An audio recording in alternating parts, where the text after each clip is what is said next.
ceremony today. Are you all aware of that? Yes? No? So you must be very excited, right? So we are very blessed and I think fortunate to have our Dean, the Faculty of Modern Languages and Communication, to be here with us to actually award each one of you today. So we will start off with the award ceremony, and we of course need music. Then it doesn't sound right. All right. Yes, exactly. And the right music too. All right. Firstly, I would like to invite the first award goes for the Best Academician Award, Professor Dr. Amir Singh from Nagaland University, Lumayan, Nagaland. Thank you, ma'am.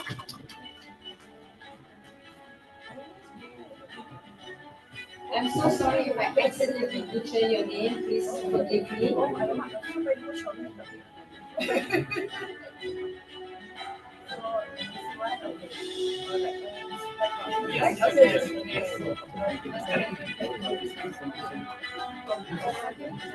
Alright, followed by that we have Professor Gayendranath Tiwari from Nagaland University as well for being the Best Educationist Award.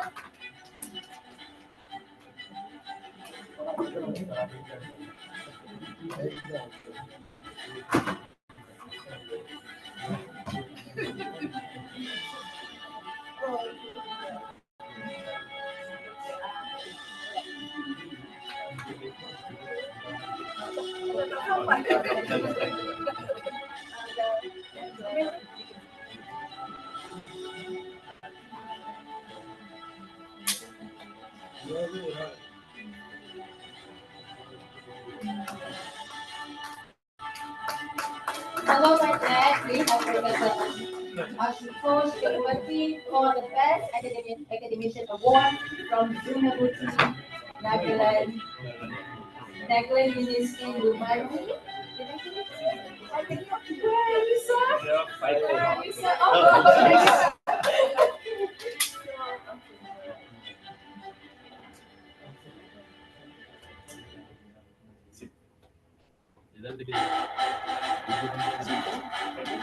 all right, we have the next award for Best Academician Award goes to Professor Pradipta Kumar Pai from Nagaland University as well.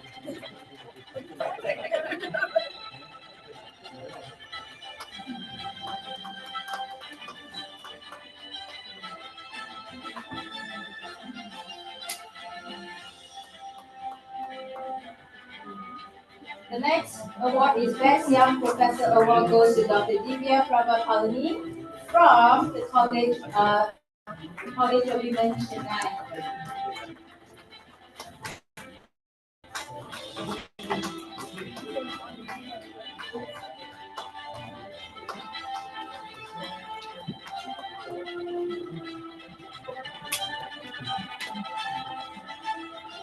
Followed by that, we have the Best Young Professor Award goes again to right now to Dr. Subhashini Banerjee from Nagaland University. Subashi. I'm so sorry, sir, for mispronouncing your name.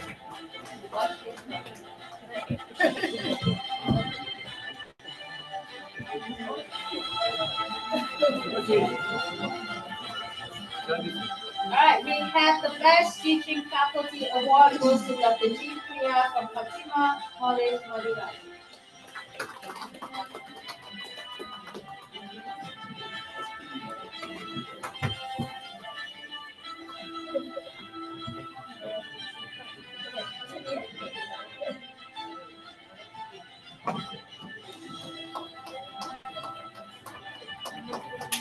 The next award goes to Best Academician Award. It goes to Dr. Harish Kumar Tiwari from Nagaland University.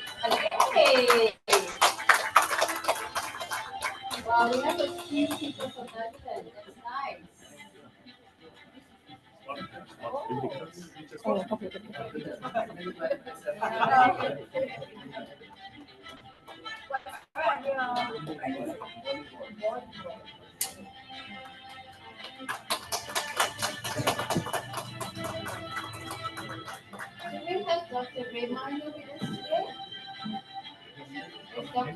No.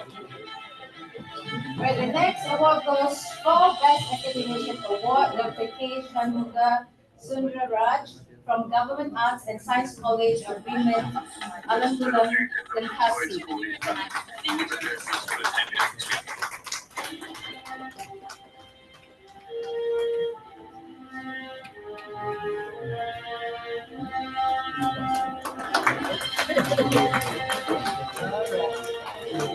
Alright, but the next award goes to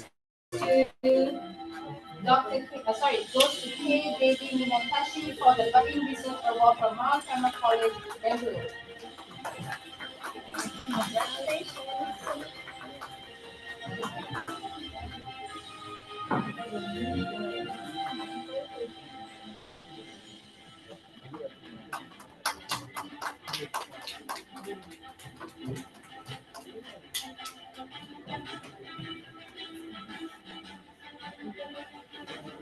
Alright, now it's time to welcome some of our fellow academicians who have been here for a while through BODHI from BODHI 1 to 4. Without deny, I would like to give the next award to Distinguished Senior Research Award to Dr. John Senior from the American College, Monterey. That's for you! Congratulations!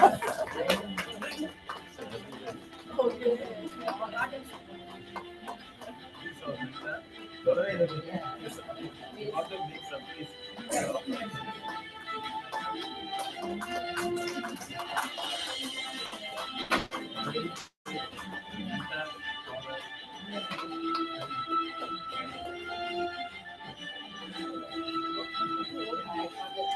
the next surprise award goes for Best Senior Research Award to Dr. K. Javier Su from Vivekananda College, Tamil Nadu.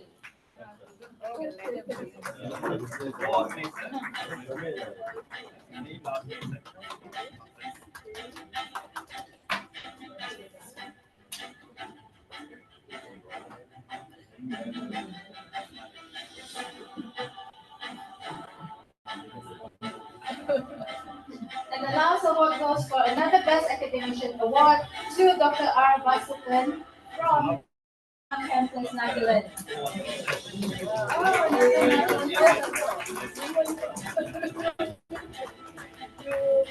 All the awards are from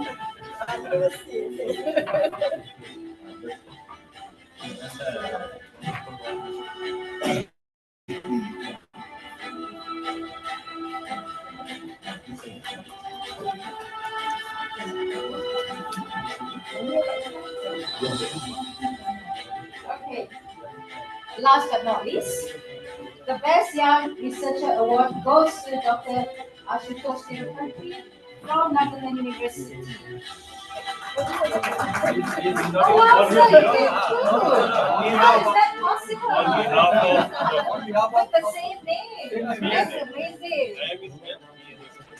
Wow. On behalf of another okay.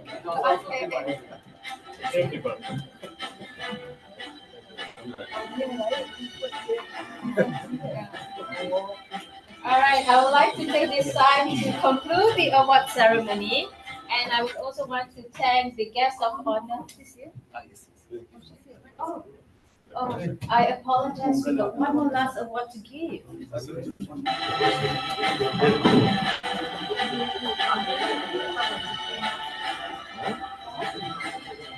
We have one last award representing on behalf for Priyanka Center for the Best Young Researcher Award from Indian Institute of Management, Jammu. Okay.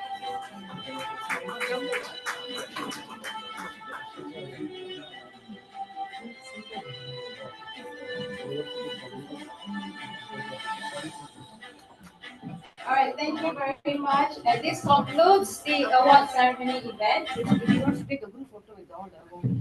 Okay, so before we let our guest of honor leave, we would like to take a group picture with everybody present here today. No, the awardees. Oh, the awardees.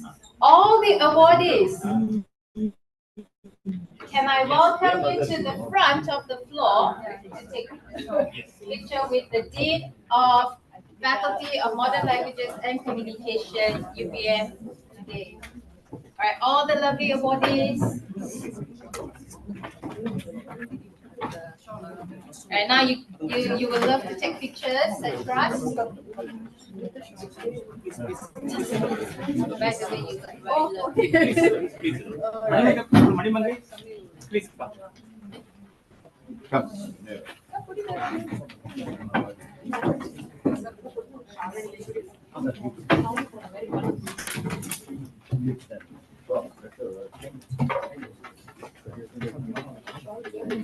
Dr. Mani?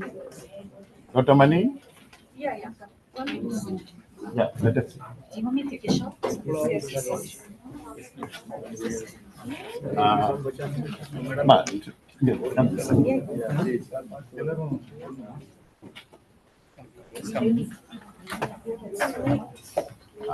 side.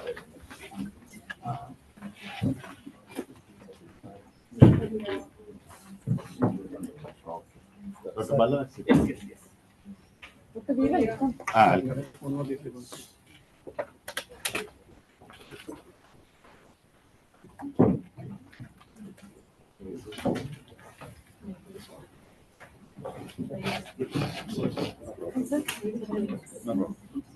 you see you, sir? Shall I move the computer? Okay.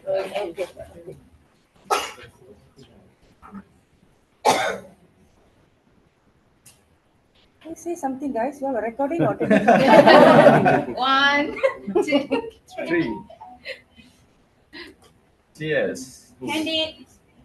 Candid. This one. Thank you. Can we officially end the award ceremony now? Yeah. Yeah? Yeah? Okay. I think I've said it thrice. All right, that concludes the award ceremony of BICOHAS' 2025. So, ladies and gentlemen, I would like to invite all fellow academics, members of the committee, and all members of the floor for some tea. All right, so we're going to have some tea and refreshment, which has been prepared on my right side. So please welcome and help yourself with the refreshment. Thank you. All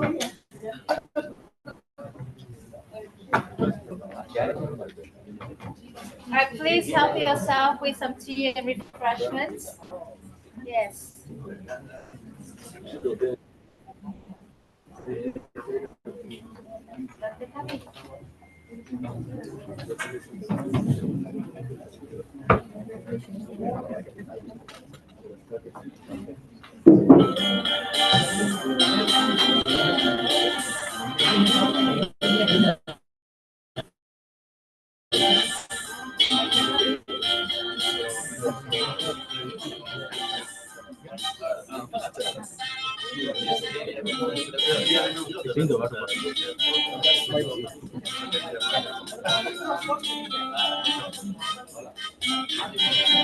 Then okay.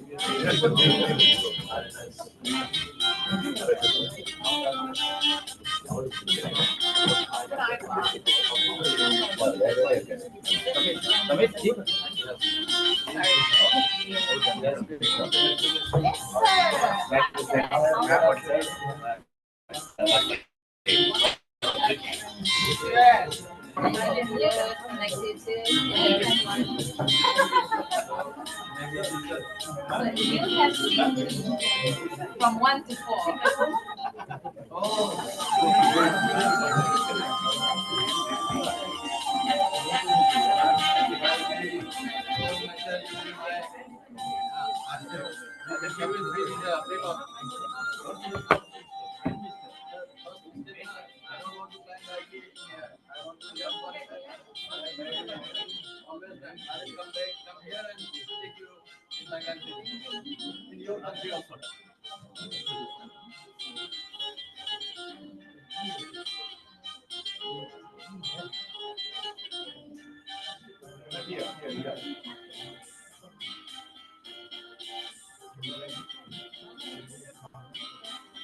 My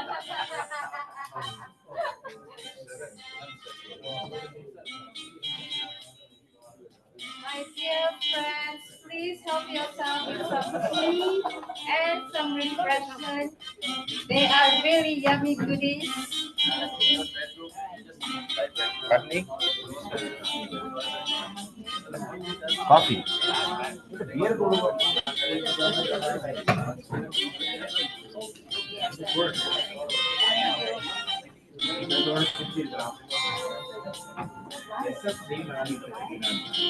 Sorry, I couldn't get you.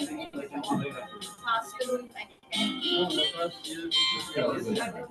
I have not got an iPad. I'll drop you an email. Also, Give me my life. I have a BA or something. So that means I have almost. Come, ladies and gentlemen, come have your tea.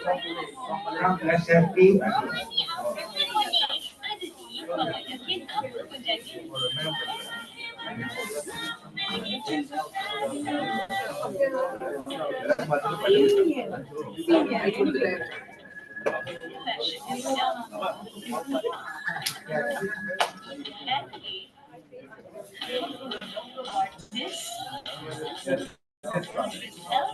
Rich object collection. The newest top freezer. Whatever your style, you got your color. 3 trendy colors to style up your room. Newest LG Rich Object collection.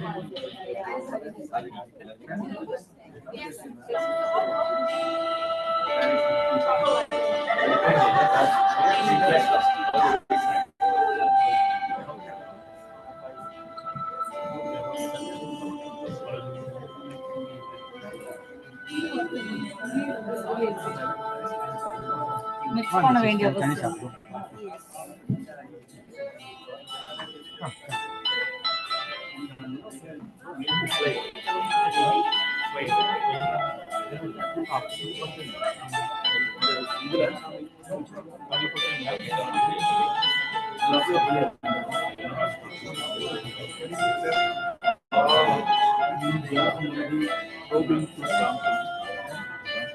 Probing to prompting. Technology. Probing to prompting. Research of another probing.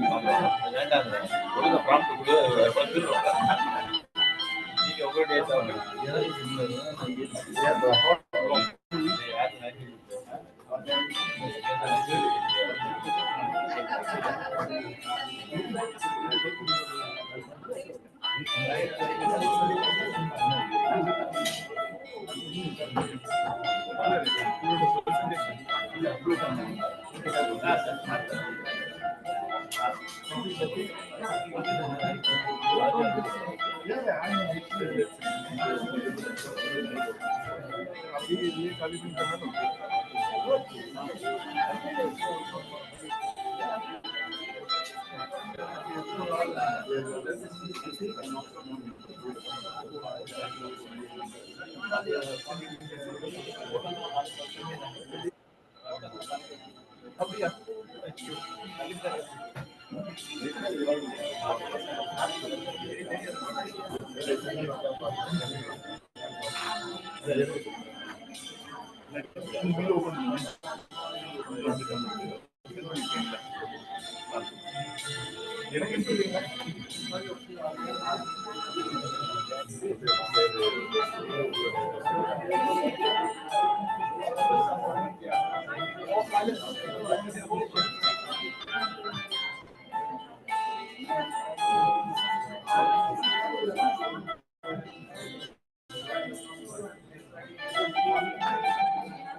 All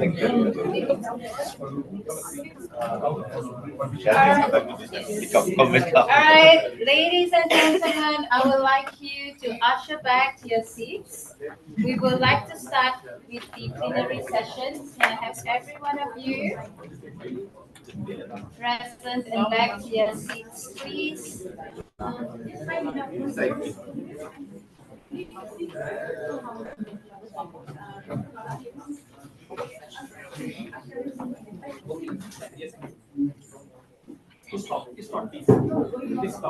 Okay.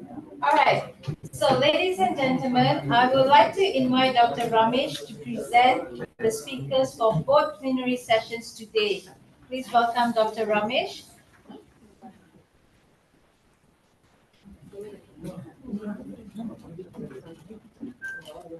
Dr. Ramesh, you're gonna present the speakers. Yeah, this is session.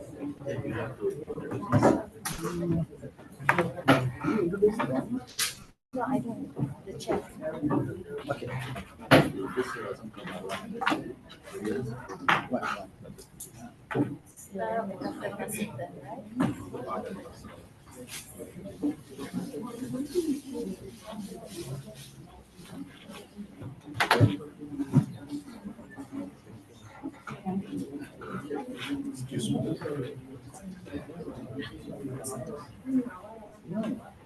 You are the speaker. Okay.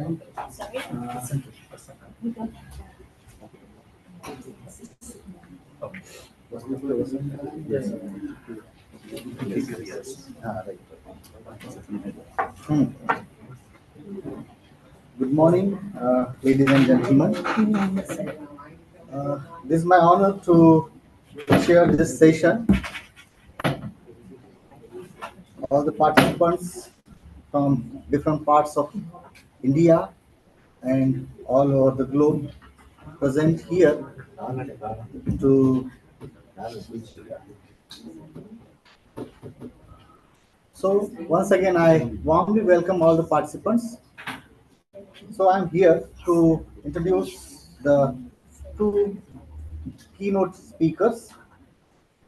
The first one is Dr. Yes Vasanta. I warmly welcome to be on the stage. He is from Nagaland University, Kohima, Nagaland.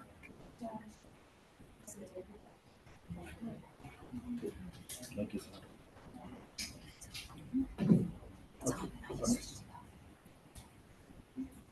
So no issues. Hello. Okay. So I warm welcome Dr. Vasantam. He belongs to Nagaland University, Kohima, Nagaland. That's it. Who is it? Vasantam. Yeah, please, this side. This side. This side. This side. Our second plenary speaker is Dr. K. Kavirasam. Sorry, mispronounced. He is from Vivekananda College, Tamil Nadu. So these both young speakers, young academicians are with us, and they are enlightening us today with a new topic.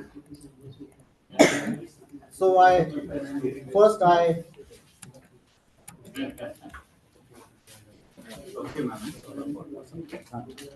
call upon Dr. S. Vasantam, R. Vasantam, to deliver his talk, deliver his lecture, and enlighten us in International Multidisciplinary Conference. Dr. S. Vasantam. R. Vasantam. Sorry. A very good morning to all respected senior professors, organizers, colleagues. It's a great opportunity to be with you today. I take this opportunity to share with you my experience in research. And as I speak about research, though I belong to the Faculty of English and English Studies, I have like a vast experience of helping around 50 to 60 PhD people to get their PhD degrees, especially managing the language content and working with plagiarism. And today we call it as AI plagiarism also. And I was like maybe 2 years before. My additional, to be honest, my additional source of income was that. And today I have a thorough knowledge about how to manipulate with words, how to give instructions, how to get the desired output, in what extent will AI help us and to what extent it will not. For example, AI usage will not be a very big issue for people of science. People of science mostly work with quantitative data. They analyze, bring out the results, and most of those results will be uploaded in the format of JPG or image, which will not be naturally detected. And there are a few things that they do, and it is mostly preferable for them. Coming back to ELT and our research, the most important thing when I come across literature thesis, most of the it is all today literature research is also becoming like that of science research. For example, in science, the format will be the same, the combination will change, numbers will be modified, results will be analyzed. And when it comes to literature research, also we find novels are taken. Data A is name of the author. Data B will be the analysis like symbolism, feminism, colonialism, and then stories will be data C, and then discussion will go on, and finally we take and finally we analyze things present ideas. But if you see honestly, the ideas discussed are almost alike, just like that of science, just like how numbers are changed here, names are changed here, contexts are changed here, and results are mostly generalized. And when it comes to the significance of it, sometimes it is questionable. And that's why today, in the context of India, people even worry about what kind of research is happening here, what kind of contribution can be from literature. I'll come to the language part of it later.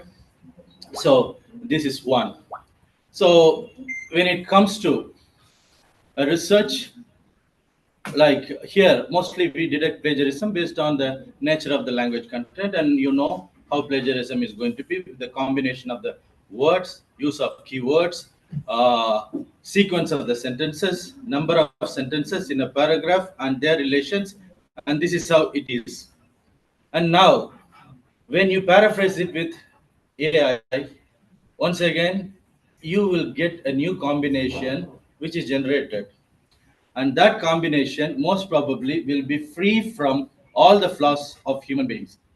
Free from all the flaws of human beings means it doesn't mean that flaws are what I mean is that the structure that is prevalent will be generated by the AI, whereas when it comes to us, like we will bring in the regional combination of words associated with the emotions and popular usage.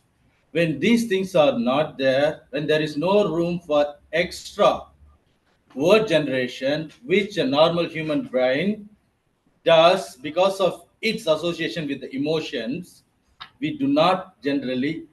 It is so. What I mean to say is that it is absolute perfect combination of words, which human being is not capable of.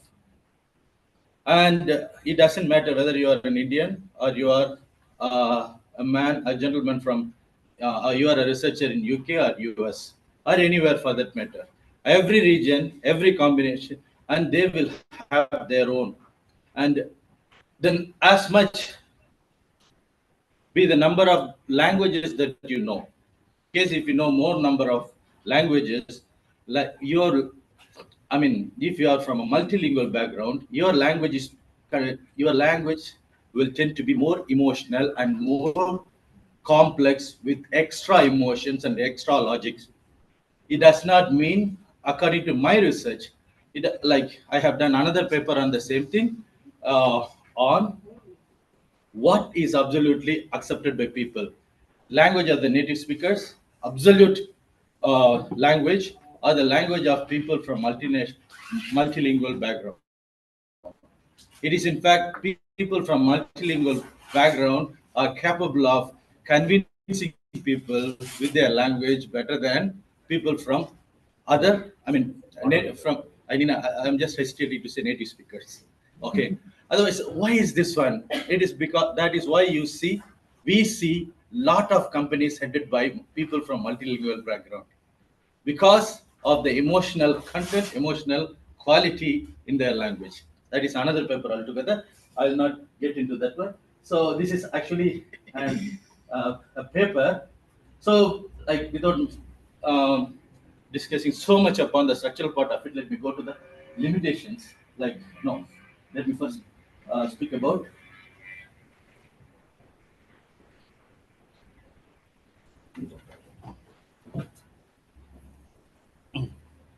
Let us. Okay, so we have to accept there is no question that AI is doing harm or something like that. It is a boon. In fact, I would like to call this as the new renaissance. Okay, renaissance, which actually allowed people to access sources as like it is a possibility for people those days to access resources because of the printing, because of poets recitation, because of people talking and discussing about art and literature. And today we have this access to the source at our convenience, and we can do it anytime. But the question is like the authenticity of it. It can help you provided you are a professional. It can help you. That I will I will let us go to the points.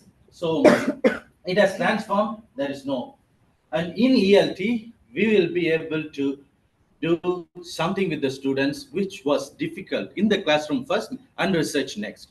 First of all, in the classroom, one teacher to 60 students has been always the norm for us 70, I believe 70 in PG courses because we have the population like that. So I speak once in front of them, and they never replied. And I don't care for the reply also, because I don't have the time and just have to smile and go out. I will be able to provide them platform where my question is answered and it is screened, and then it is supported with the help of AI. And if there is any anomaly, it is hinted to them, and I work if necessary to settle that anomaly among the students. So that is one. Next one is in research, textual analysis, pattern recognition, and we have our AI raises concerns about the role of educators and research. This is about the practical implications of AI. So let us see how practically these are the benefits. That's what I was searching for it. So we have so many platforms here with the personal learning systems like Duolingo, Grammarly. Duolingo, I'm using this for my son just to learn Hindi, which he finds very difficult. Right, he went away from Tamil Nadu to the northeast part, but he now misses Tamil because at least he could connect it to somehow. Now he's having that. So chatbots are there. Then AI algorithms also can be used to analyze data, which was very difficult for real researchers. For example, when we do research, especially when we have quantitative data, the first thing is that getting a tool ready was a very difficult thing. Today it is very easy, and you get the tool, and the next thing is that to work with the numbers, you got it. Otherwise, those days I remember suffering for this a lot by meeting with a lot, going and meeting people to help me to do statistics. That simple bar diagram, that took for me weeks to complete and take to Anna University. Okay, today I could do it within one day. So this is that is nothing great. By learning how to do statistics, an ELT expert is he going to get something? No, it is actually a facility available for you now to do your things easily. So this is one thing. Next, so we'll be able to connect to people in great numbers. The research that was done for 10 or 15 days can be done. Sorry, the research that was done for 10 or 15 months can be done within a month or even 15 or 20 days.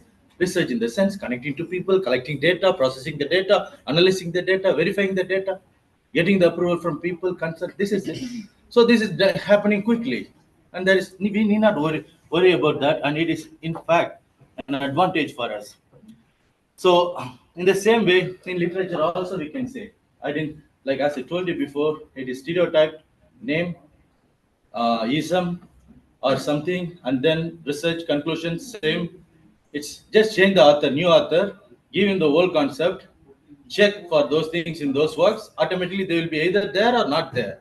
If they are there, it is there, and that is a research. If they are not there, they are not there, and that is also research. So it is so in that way. So what do we see? We have to identify the trends, themes, patterns, and like we can analyze. Say if I want to know how many times this author has used this, under what context, I can process the whole novel and I can collect the data outside. Otherwise, I'll be going page by page. Of course, there is an advantage for it. In the interview, when people ask exactly where did you take it from, I'll not be able to defend it. But once I have gone through it, that it takes too much of time for me to go back and check things one by one and get it done, then I can use this very well. Or I could use even audio. Or you have a lot of options here.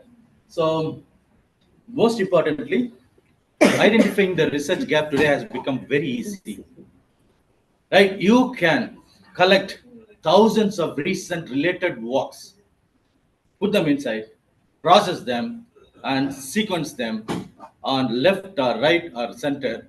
Is it for, against, and after that you narrow it down and then go and select those things according to your convenience. Focus on them without wasting much time. Otherwise, going to the library, searching for the books, librarian time, your time, lunch time, tea time, all these things can be saved and everything is available. No, I don't mean to say that you need not go to library. You make sure here itself why you are going to library, how long you will be going, is it necessary to go to library for this alone without wasting much time. So This is one. And as we go, so it also helps identify the problem, evaluate the literature, sometimes creating hypothesis also. But hypothesis, it's according to your input. And you may have to go through one or two process after formulating it, whether it is relevant, whether it is just generated because of your intention. So you need a guidance for this one. I mean, I'm talking to the young researchers. Research design, yes, you can also get multiple options to design your research. Whether I'm going to go for a qualitative one, quantitative one, or the mixed method, or how my data is going to be. Am I going to collect? It's going to be random, or it is going to be probability. How is that? Okay, we will be able to go for data collection, data analysis, and most importantly, report writing, summarizing things. You'll be able to do it quite easily. And next, so there are, like, this is very important. I don't believe in going for a very lengthy lecture. So these are just my views and my experiences. As I told you, my experiences are authentic because I did most of these things for the sake of money. So people, those who give money will not leave you without getting the work desired or intended. So so that is why I thought that it will be very useful for all of us. And so next, when it comes to language, lacks emotional intelligence, no empathy, like intuition. So this is not there in both the contexts. How? Facts will be discussed without a touch of human beings, relation, and language. We can connect to people, tell them what's your name. It could also be how am I call you, how am I supposed to call you? How do you want me to call you? Is it okay if I call you like this? Which AI will be able to generate a statement like that? No. So it is going to be like, what is your name? Okay. Or even what is sweet name? Like, what is this? This will not be there. And children, to go for a professional purpose or occupational purpose, okay, just to avoid miscommunication. But when it comes to having that extra touch, today many people are here, you might have met one another. Some people you feel like talking, some people you feel like what they are doing actually, and some people, like, what is that, when they speak the first sentence, you feel like talking to them, right? This difference is not with AI. It just speaks the same, right? I mean, the language of that, it's absolute perfect, there's no question about it, but something will be missing. And that something will always miss in the language of all the people. If that something is not there, then all the languages are same and all emotions are same, and there is no difference between one human being to the other human being. And definitely people coming from multicultural, multilingual background will have thousands of these combinations, because of which their language will have a lot of labor pain. Right? But unfortunately, we have a lot of systems, language testing systems in the world. They test basically the simple or the preferred form of language. I do not know whose context it is supposed to be, but there is a context. Some people even call it as a neutral one. And like, what is it? Then we have to refer to Shakespeare only. Is there a method for this madness? Or madness is a method? Right? Okay, so this is it. So cannot address complex misunderstandings, struggles with context specific errors, right? For example, it happens. Say, let me tell in Tamil, and after that I'll translate you. Yesterday, when we are trying to struggling, when we struggled to get inside the metro, we had a great experience of metro. I just wanted to go once in metro and understand how it is. Okay, but what happened yesterday? We gave the money inside, and something happened. Thousands came and thousands went without any hustle. But 3 or 4 Tamilians there, you know what they did? They did, right? And then one of, I don't know, ma'am or somebody asked me, like, they wanted a dear friend Bala to help. Sir, நீங்க தடிக்கி விழுந்தா Malaysia வரீங்க, இதுக்கு நாங்க help பண்ண மாட்டீங்களா அப்படின்னாங்க. அதுக்கு நான் ரிப்ளை பண்ணேன், இன்னைக்கு இன்னும் அவர் தடிக்க விடலன்னு நினைக்கிறேன். So this is a communication what happened yesterday. But if you translate it literally, தடுக்கி விழுந்தாரா, வாழ்க்கையில தடுக்கி விழுந்தாரா இல்ல எதுல தடுக்கி விழுந்தார் அப்படின்ட்டு ஏஐ கன்ஃபியூஸ் ஆயிருக்கும். But in the context AI confused ஆயிருக்கும். So this is a context which I'm just translating for you. Yesterday that we had a problem. I mean, we have a little issue with the machine, vending machine, and she was like literally translating something. Sorry, she told me something in Tamil, not me, to Professor Bala. Like, if you just slip and fall, you come to Malaysia, which literally translates into he comes every day to like almost every year to Malaysia something. But it says like slipping and falling or something, and I just told her, replied to her that he has not fallen still today. Right? Okay. But if I have to go without the context, so if we have to interpret any particular witty, emotional, sarcastic mechanism of this language inside, you may not expect AI to help you much. And literary people are supposed to work only with that. Then what is there to analyze in literature? Literature is for everybody. It is not for English literature people. It was written for common man. And when we work with it, we have to do something more beyond the language, behind the culture, systems. I don't think we will have much support from here, which is difficult. It is from my experience, I feel. So in this way, you can rely for analysis, finding where, who said what, okay. But what, how, why it should have been this, why should not be like this, what was the issue in, I don't think that needs a deep understanding of text concept, which through text, though in thesis you may hide, it cannot be hidden at the time of what I was saying. Right? So this is what I would like to share with you. So this is it. Biases also. All of us have different biases. Like bias, sometimes you need not consider it negative, right? Like the biggest bias is understanding of the self, right? The most biased thing according to me is like what we think of ourselves. And apart from that, there are, like, imagine how is it to operate in this world where everything is changed on the other day. Like one day this is the rule, and the other day this is the worst rule ever. One day you publish in Scopus Index, one day UGC care, and UGC care is real flawed system which we should not encourage. Okay, we will go with multilingual. Other people will learn with mother tongue.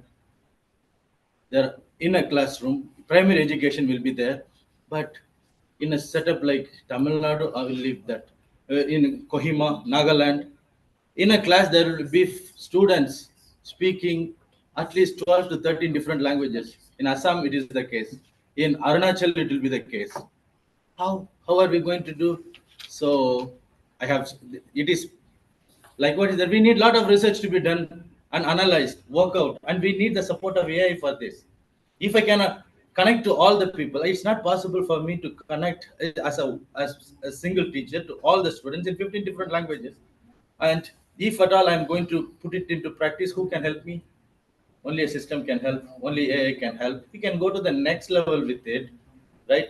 But yes, to set right the problems, issues, satisfy all, and make sure that all come out of the bias, we need lot of futuristic thinking happening.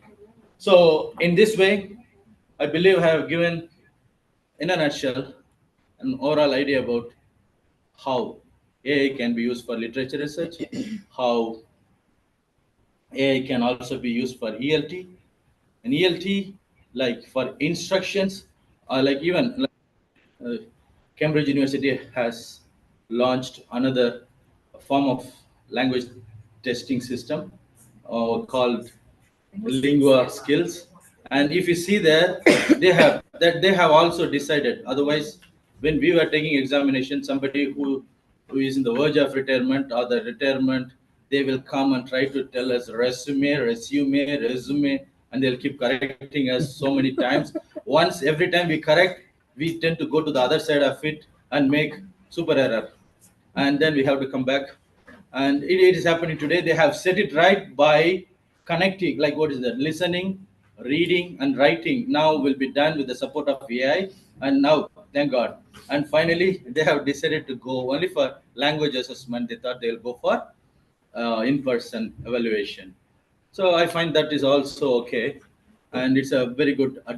They have finally decided that human biases too much, right? And they wanted to come out of it. Yes, to come over these biases at times we will be able to do, but sometimes this is always AI is designed to be positive, always to see the other side of it. So there you will have problem in there you will have problem in actually like if you are intended to do a research with a particular perspective, sometimes you may not expect the favorable ones and you may have to choose it. And if contradicting things are also there, you may have to work to set them right. So I believe I have given you an overall idea about how we humble people with this baby knowledge in computer and software are trying to work and sound meaningful to the existing monsters in the field of science, right? So somehow I believe I did some kind of justice to the topic. If there is any question, over to the chair. Thank you, sir. Uh, now this, hello. Now session is open for discussion. Anybody ask some queries or questions to the Dr. respected Dr. R. Vasanta? If you have answers also, you can. Yeah. Yes. All right. It's all right, sir. That's okay. I appreciate that you appreciate the use of AI, and I think AI is something that all of us have to appreciate. But I think sometimes with AI, I think us or maybe others who use, we forget to use it with integrity because there seems to be an abuse of power with AI in the sense that there are some of, like, I'm going to give an example of my students here. They seem to copy, paste, and not use AI to think, to drive, and to evaluate the information and then rewrite it. But what they do is they copy, cut, paste, and send everything, which ends up becoming plagiarized when it goes to Turnitin. See, so I think I personally believe in AI in terms of helping with prompts, but I think a lot of us fail to realize that in intellectual work, we need to have a sense of integrity and accountability when we use AI, but that seems to be a mismatch happening right now. What's your opinion to that? Absolutely. Now, our topic here is basically on research and Yeah, for yeah. researchers. It is research. So, and so here we can be very frank about, like, we can also be able to, first thing what I told you, I mean, plagiarism itself, it's a flawed concept. Number one, because copying, you're right. And all the researchers, 90% of the people do this. Yes. And they clear it from the, what is that? It is just the combination of the word. What about the concept? Yeah. The biggest threat. Language is something very simple. Anybody can talk. And some of people, especially in the hospitality the department, they speak wonderful, good English. But academicians' language is thoughtful, meaningful, philosophical, and there. So it becomes all the more easy for people to just copy and put it. It is it can, so what language softwares do is they just see the combination of words first with the support of first in the sequence in the sentence, next sequencing within the paragraph, then the script. So from here, the similarity, it is just the similarity. Okay. So in this way, for anyone who is learning language as a student, learning to bring his research thought into a concept in a paragraph or so, at the initial stages, this could be harmful because it will be like giving him a trip like the cycle bike that has supporting wheels. Even before, like he cannot just go on with that supporting wheel all, so he has to learn, and then he shouldn't be worried about the language, and he should go to the thought. And as you said, when he comes to that level, it is okay. But even using it before, it is not ethical because he's supposed to learn language. His target is not the research. I mean, it could be for academic submissions. If it comes to that one, that is a violation, and that is really unethical. But on the other side, we just cannot keep hiding and playing hide and seek with the use of AI. It should be open. You can use this, and we should be very clear about what it cannot be used, and we should be testing only in that area where it cannot support. Especially with the YOSA, especially with page voice codes, is like explaining with the reference to the context. If you go with that one, I don't think memory has to play, knowledge has to play. So that is how I think we could go. Yes. Is it okay? I hope it's. Thank you. Thank you, sir.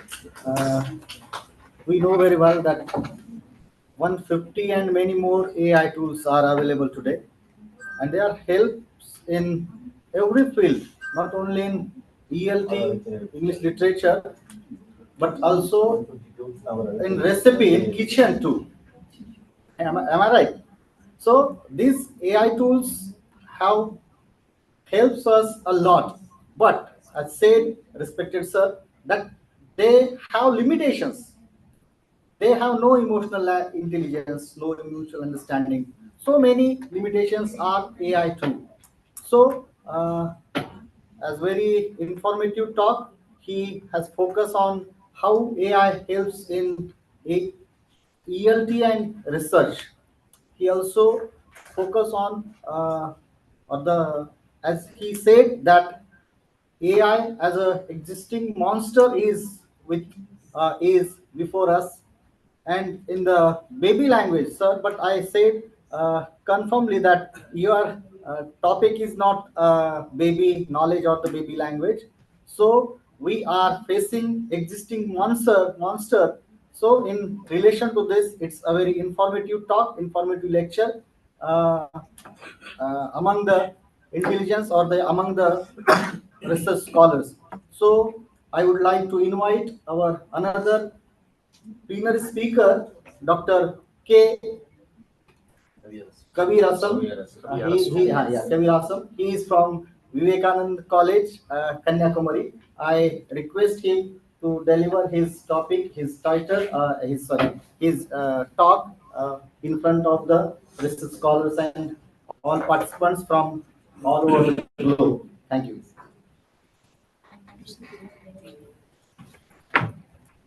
So, a very warm good morning to everyone.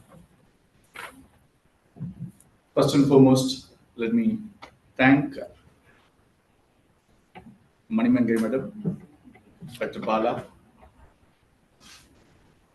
and the organizers for making this program a grand success, and also for bringing us all here. All right, to get into the topic,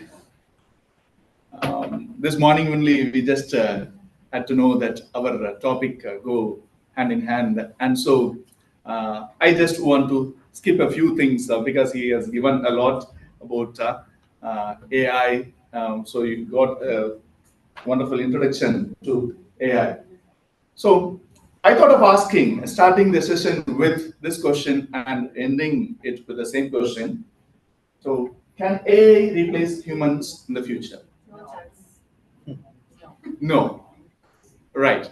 So, I suppose towards the end of this lecture, probably you may see it is like a kind of a for and against, and he has spoken against, and probably I may sound for, and he is here to give the judgment. Right. So, right. So, coming to our point, what is the current scenario of research? Yes, we can see, as Madam said, Madam Sharon said, many of the scholars, they come out with, do I need a mic? Yes. Does it make any difference? I suppose no. Okay. Right. So, many scholars, they come out with a kind of plagiarism or plagiarized kind of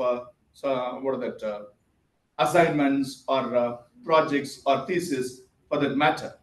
And I think that your students are outdated because technology has developed a lot, and even in Tamil Nadu, our students started using paraphrasing software, Schoolbot, and there are a lot of other paraphrasing softwares. And also, when you just Turnitin, it wisely identifies the AI stamp in it, and they started using humanizing softwares. Okay, once again, and these humanizers once again can be identified before getting into the Turnitin through some other softwares, and we are going to discuss on those. So you can see here the current research scenario is like this. You can see there is a lot of data in front of us. And why should we include this AI? Why should we bring this AI? Okay, now, I know some professors. One of my friends in Banaras Hindu University, we had a chat, and he is deadly against bringing AI into research. Okay. But what is the problem is that in those days, the data available was very limited, right? And to do any kind of research, let us say there are some 50 papers written on that particular area topic, they read all the 50 papers. Now across the world, there are thousands of papers on that particular topic alone. So it is very difficult. So there is a kind of overload of data which the researchers find very difficult, and we need some assistance to comprehend and to consolidate all these things, and that is why. And then now research is going interdisciplinary, multidisciplinary, and transdisciplinary. So I, being a faculty of English, definitely I have no idea about the advanced theories in physics or nanophysics, right? So when I want to make my research interdisciplinary, so far we know that psychoanalytical study, yeah, okay, it is something related to literature, right? And we have eco-criticism and other movements, feminism, socialism, Marxism, and all these things. Okay, so is this really interdisciplinary now? Now, interdisciplinary studies has gone to the next level, where English, probably a novel is looked at in a scientific perspective, that in the sense that a science theory is taken and that theory is applied on this work. For that, I need to know the basics of those theories and the advancements in that particular theory. Okay, so for that, we need some assistance. Okay, so for that, once again, we need AI. And this is something, sir yesterday said that the government is not, UGC is not funding. Yes, of course, UGC is not funding, but there are a lot of other funding agencies, because UGC funds mostly funded for infrastructure and development and for research through major project and minor project. Now it is been decentralized, and it has been handed over to various other agencies. And DST, they returned almost 45% of the funds allotted. This is what one of my friends said from Banaras University. So 45% of funds are unused. Towards the end, probably, if you want to get any fund, especially from the science discipline, you please apply in the month of January, February. The what are that unutilized funds? Definitely, they need to find some person to use it. So this is the thing which is happening. Okay, so what happens? This is on one side. On the other side, the funding agencies are not as in those days. In those days, whatever what the topic or proposal you apply for, probably there will be a scrutiny and they will be granting you. Yes, probably. Whenever we are very good at writing proposals and we make them believe that we are going to change the whole world, right? I'm so sorry. It is because we conduct a lot of programs. We attend a lot of training programs, workshops to write for the funding agencies. Yes, we know we write very good for funding agencies. But what happens after that? So we get the funds. How about our research? What's the outcome?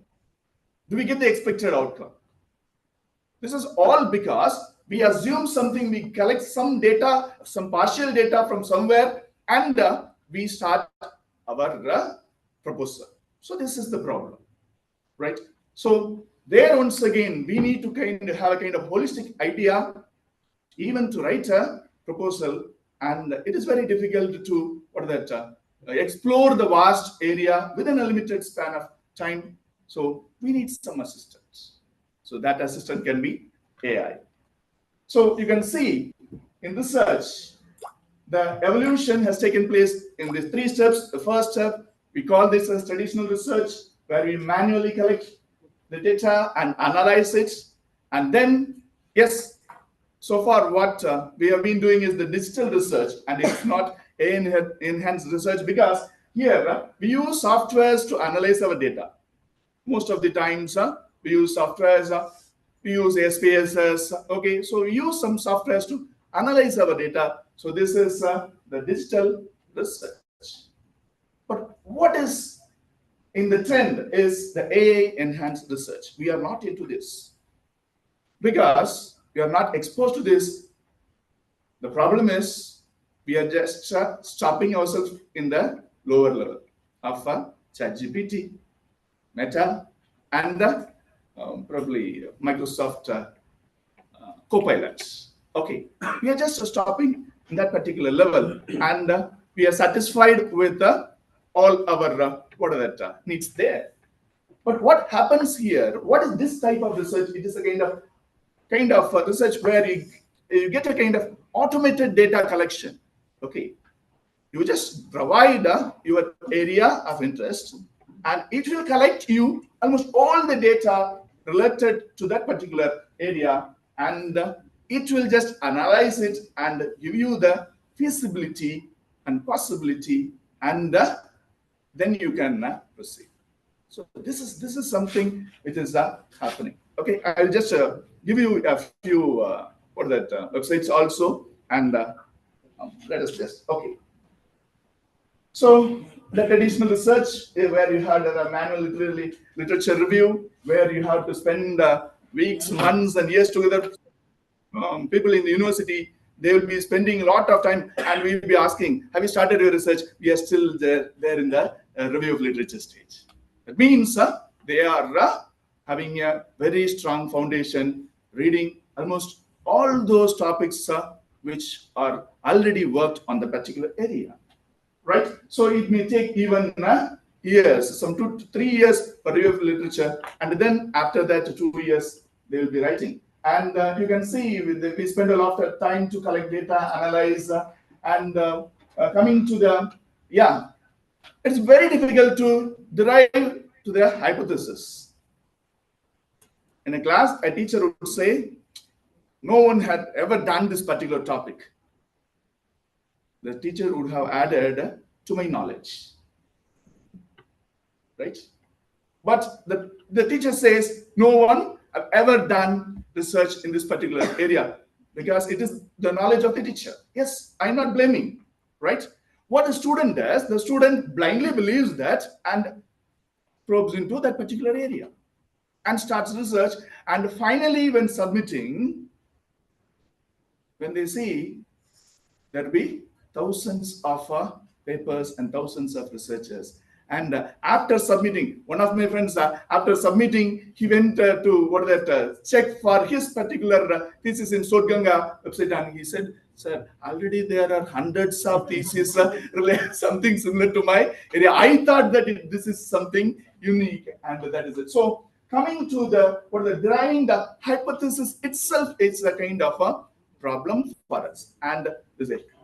So this is what we do here, and it is of course time consuming. Okay, I just want to skip a few things so that I can because the time limit is yeah, it's 11:05. That means I have 10 minutes more. Oh, right. Okay, so we can find here, we just enter into the kind of big data analysis and automated citation program. This is something which we are using so far.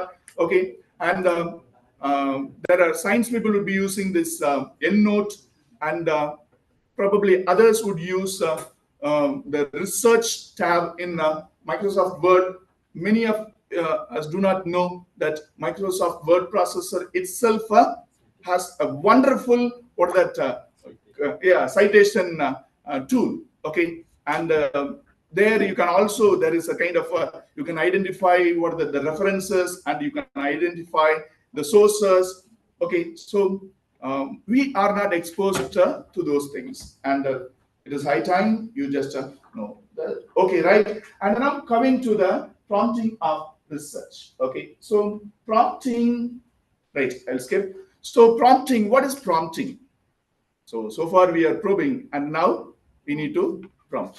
So we need to know what this prompting is. Prompting, we all know, sending some commands to the computer, probably through the softwares like ChatGPT or other AI generative platforms, right? And it is going to get you the answer. But here, there is a problem. What to ask? How to ask? We are not aware of that. We blindly ask, write the summary of this. Is this particular character a male chauvinist? Okay. Tell me how this character is male chauvinist. It is not that. So before prompting, you should have a kind of better understanding of that particular topic. Without the understanding of the topic, you should not prompt. If so, you will not get the desired or the expected outcome. So that is a skill. And for your kind information, I think Dr. Vasantan will agree with me. The most paid job in the IT field today is prompt engineering. Per month, they earn 10 lakh rupees easily. 5 to 10 lakh rupees easily. So prompt engineering, how to extract work from this AI. This is the skill. Okay, so we have to develop that skill. Okay, and here are some benefits of AI in research. You can see when collaborating with AI. When we talk about collaboration, in those days when this generative AI was introduced, you can see even many papers were written and published in Nature journal also, collaborating with the AI. There were papers, and after that, the publication ethics, they took some kind of stand. Okay, we will come back to that. And of course, by using AI in research, you can be very fast, and also you can have a kind of effective data collection and hypothesis testing. And as Sir said, there is some kind of accuracy when you just use this assistant. Okay. The accuracy level is high, right? So it is not that it is not that AI will not do mistakes, but we have to be very careful. How can you say that this AI's result is accurate? if only you know the algorithm or mechanism in which the result is derived. This is the next thing. So without this knowledge, you can never cross-check it. So this is also next thing. And AI as a collaborator and not a replacement. As Madam said, yes, AI is going to be, is not going to be, is not going to replace human beings. Yes, of course, until we consider this AI as a collaborator and as an assistant, okay? If you start rely on this AI, then definitely it is going to replace. Okay, so I have some instances. Okay, and I'll just skip the history. I have and the need for AI. Let me just skip this. Yeah, we have some softwares. Yeah, you can see here for these are some AI applications for different disciplines. For physics and astronomy, you can see Deep Sky is a kind of AI-based astronomical image analysis. So you just take a photo of the stars and you upload it here.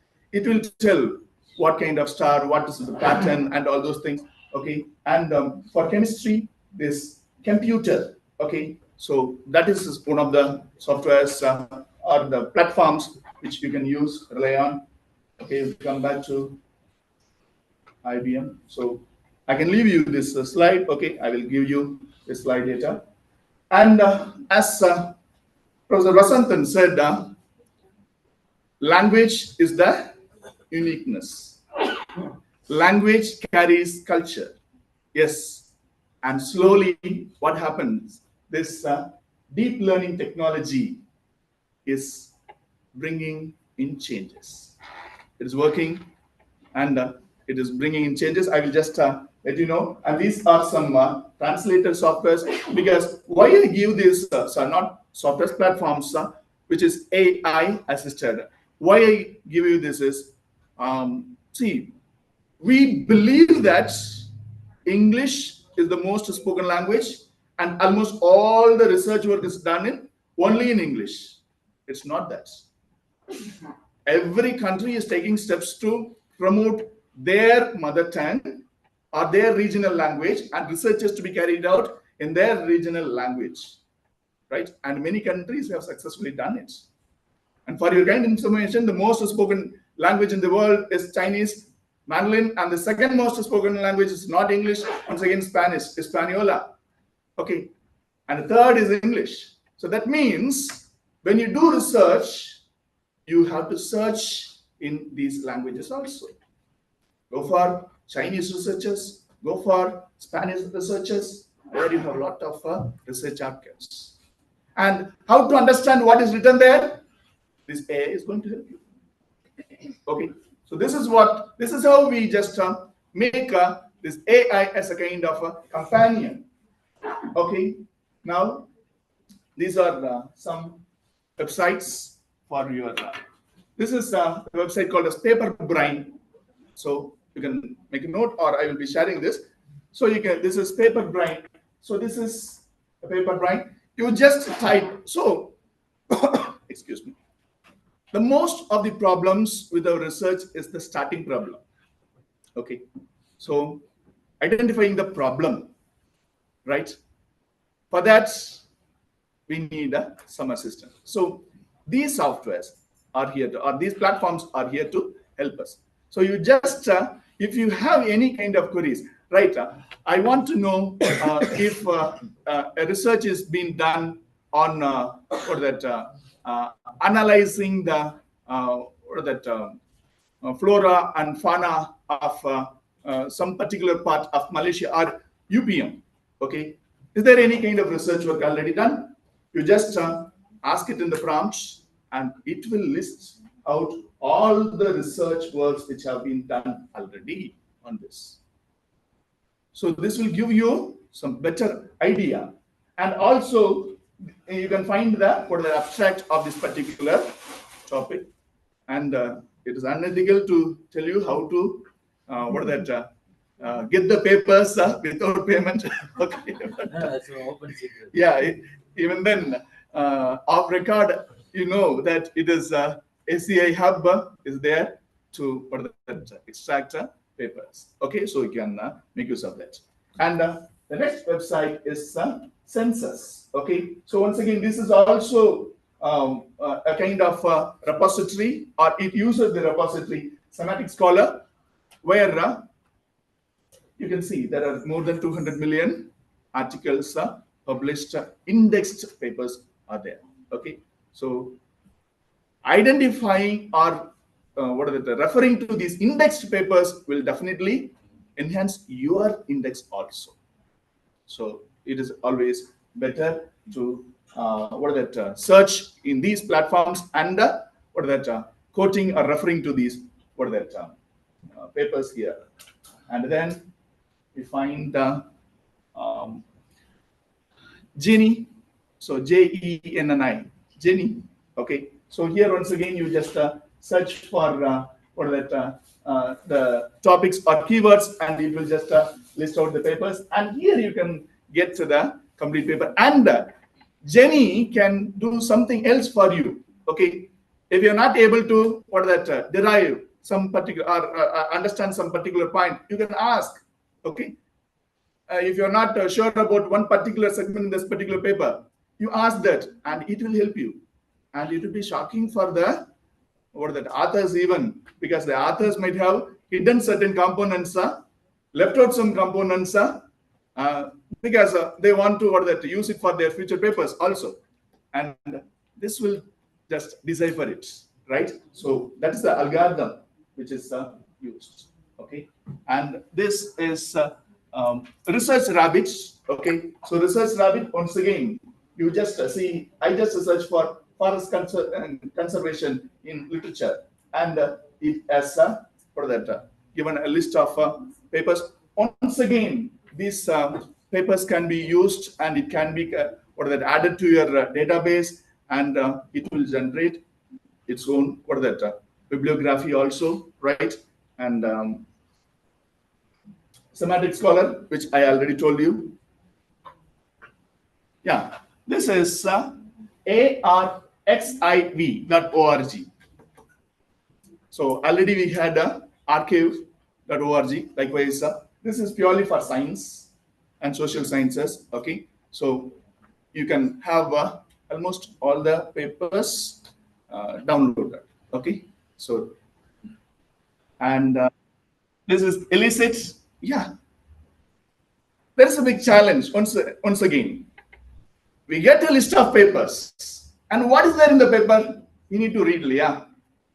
So yeah, just can you give me 2 to 5 minutes? Yeah, I'll just wind up. Right. So this particular platform, it lists out the paper, and it gives a kind of a summary of the abstract also, right? So what is this paper on, and what is this something which is going to discuss on? And once again, you choose the paper, and once again you can ask questions. Finally, this particular, how many of you heard this? Chat PDF. Okay, upload any PDF, right, and ask anything. It will analyze and give you the answer, right? Probably for 500 plus pages or something, more than 100 pages, you need to pay, I think. Otherwise, you can upload. So you upload a novel, you ask what is there in the novel, it will just give you, right? This is something for our understanding. But without reading the text, without reading the novel, we can't feel that, right? Because we'll be just carried away with this. That is why I said that we have to use this as a kind of a companion or a kind of assistant. And if you blindly follow this, we are doomed. Okay. And What will happen? what will happen? Yes, sir. Machines can understand. Machines will train you. That part will get, no? Without understanding, is it that it gives you? Yes, sir. I just like that blindly started following, sir. How am I doomed? Yes, sir. I will come, sir. So far, what happens, sir? I am prompting the machines. I am training the machine. So if you blindly start following it, and when it goes for kind of plagiarism, it will ensure that you have started following it, and now it will prompt you, it will command you, it will control you. It will not allow you to think. Okay, so what? So See, what? so far I blindly follow my professors. I believe. I reproduce their interpretation of my paper. I am not doomed. But even then, you have your individuality, sir. That makes you unique, sir. Whether there is individuality or not, it's a different question. My question is, you are introducing all these AI tools and ultimately say that you are plagiarizing. Why should you use these tools? Then say that whatever it gives is a plagiarism. Then please tell me what is AI plagiarism? Because AI tools themselves are plagiarized from the sources. Yes, that is what I just want to talk about here also, sir. So what happens here? This A, as sir rightly points out, AI, from where does this AI give you the data? Okay, so now I will come back to your question, sir. Yeah, you can go to that. Okay, we have to be very clear that the AI's data itself is very biased. The proof is the DeepSeek, which has come out from China.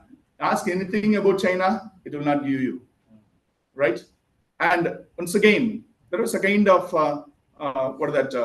conference probably 2 years, last year. Not conference, a kind of meeting by the Abrahamic religions heads, right, in Rome, where they want to take a kind of stand that AI created in America and Europe should not tell anything against the religion. Yes. Yeah. So likewise, each and every country have their own stance. When ChatGPT was introduced, even the module 2 or 1.1, when you ask the question, when you ask it to write a research paper, full-length research paper, it gave a full-length research. With reference, it gave you a full-length research paper, right? But now you ask the ChatGPT for a full paper, it will say, this is how you have to write. Right. Okay. So once again, there is some kind of a force behind it, which monitors and controls it, and each and every platform has their own unique biases. That's what I would say. And yeah, once again, it is not just like the creating by itself, it is reproducing someone or something else. And once again, you have to have your own knowledge before submitting. You have to validate with what you know and what AI has given. So that is very important. Then why this?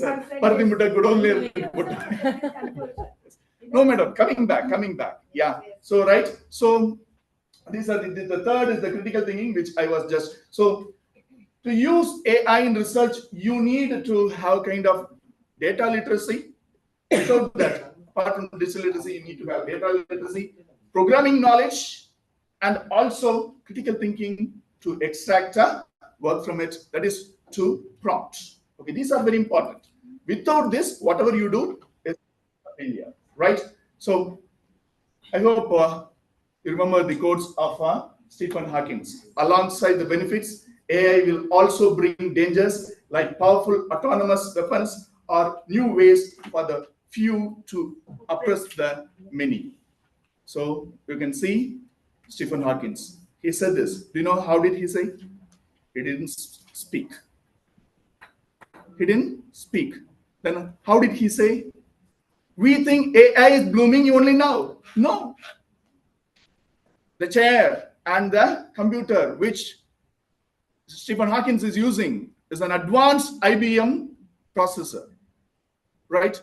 It could reason just in the final moment earlier with a few movements of his hand, the fingers, and finally there was not even a kind of single movement in his hand. So what happened? With the cheek movements, this computer was able to read it, analyze it, and convert it into human language.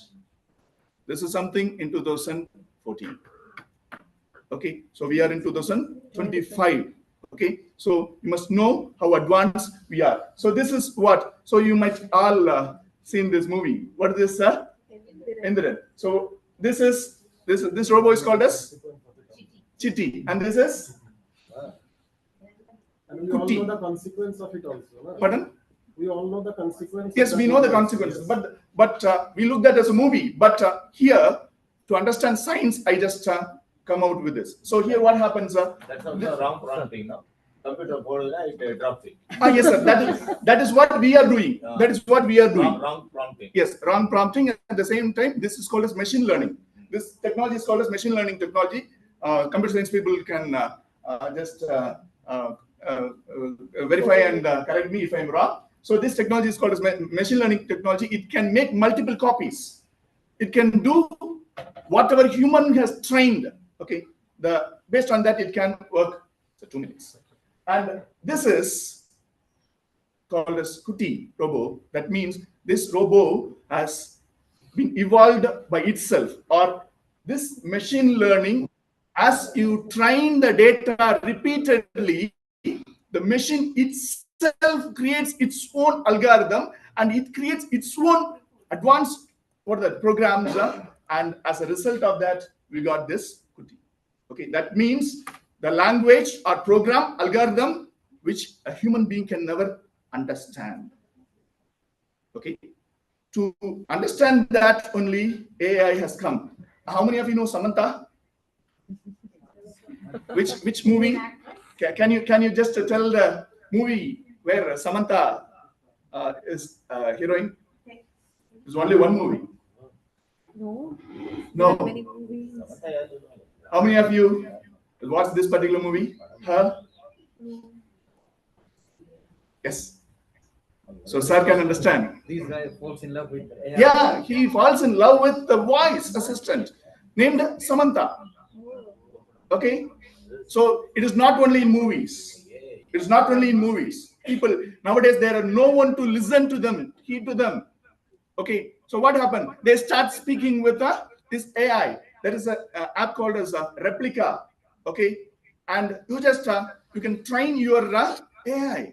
Sorry, your assistant. You can, for the purpose, need everything. It can just console you, can comfort you, you can understand it, your move. It is a kind of advancement of Eliza. Okay, and now can robots steal human identity? When you said robot cannot replace humans, can it steal human identity? It can. Yes, It can. it can. It can. It started. So okay, how right? Can human beings give a kind of a human identity to a robot? How many of know her? Sophia, yeah. Sophia. Sophia is an advanced robot which got its citizenship. Human beings have given a kind of, see, citizenship is given only for human beings, am I right? Yeah. And do you know when was she conferred this citizenship? 2017. And now we are in 2025. Now we say that AI is not going to replace human beings. But we give that status. Yeah, I'll come back, madam. I'll come back. And do you know who this is? This is Ameka. This Ameka robot can give more than hundreds of cheek expressions even.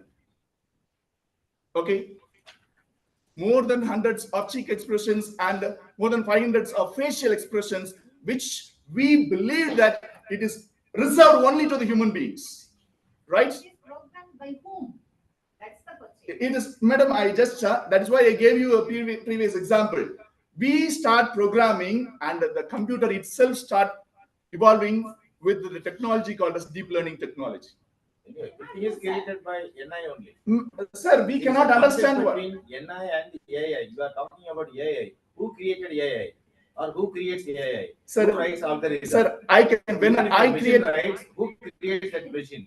Yes, sir. I agree with you, sir. When I create a machine. Ultimately, NI matters, not AI.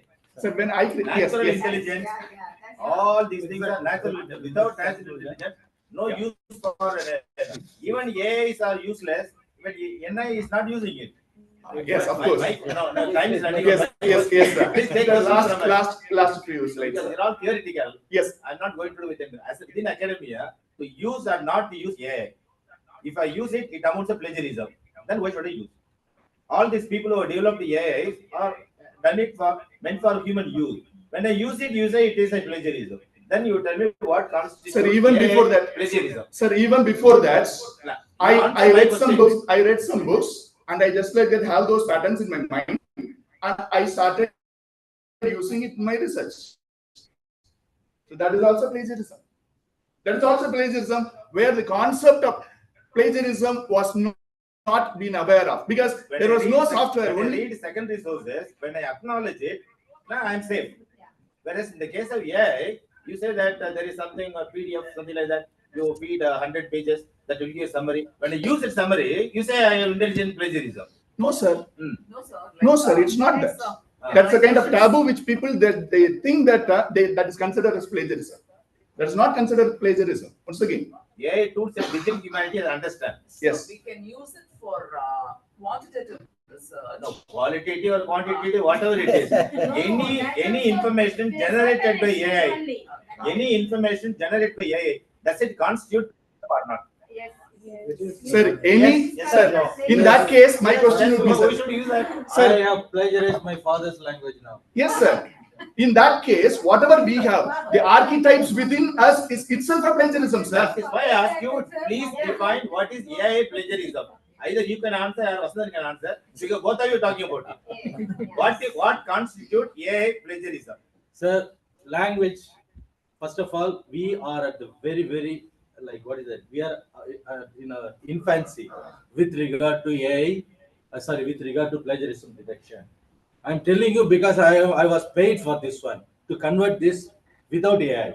I was manually for more than 20 to 25 PhD scholars, and I charged around 25 to 30,000 rupees. You can check many. I can give you data.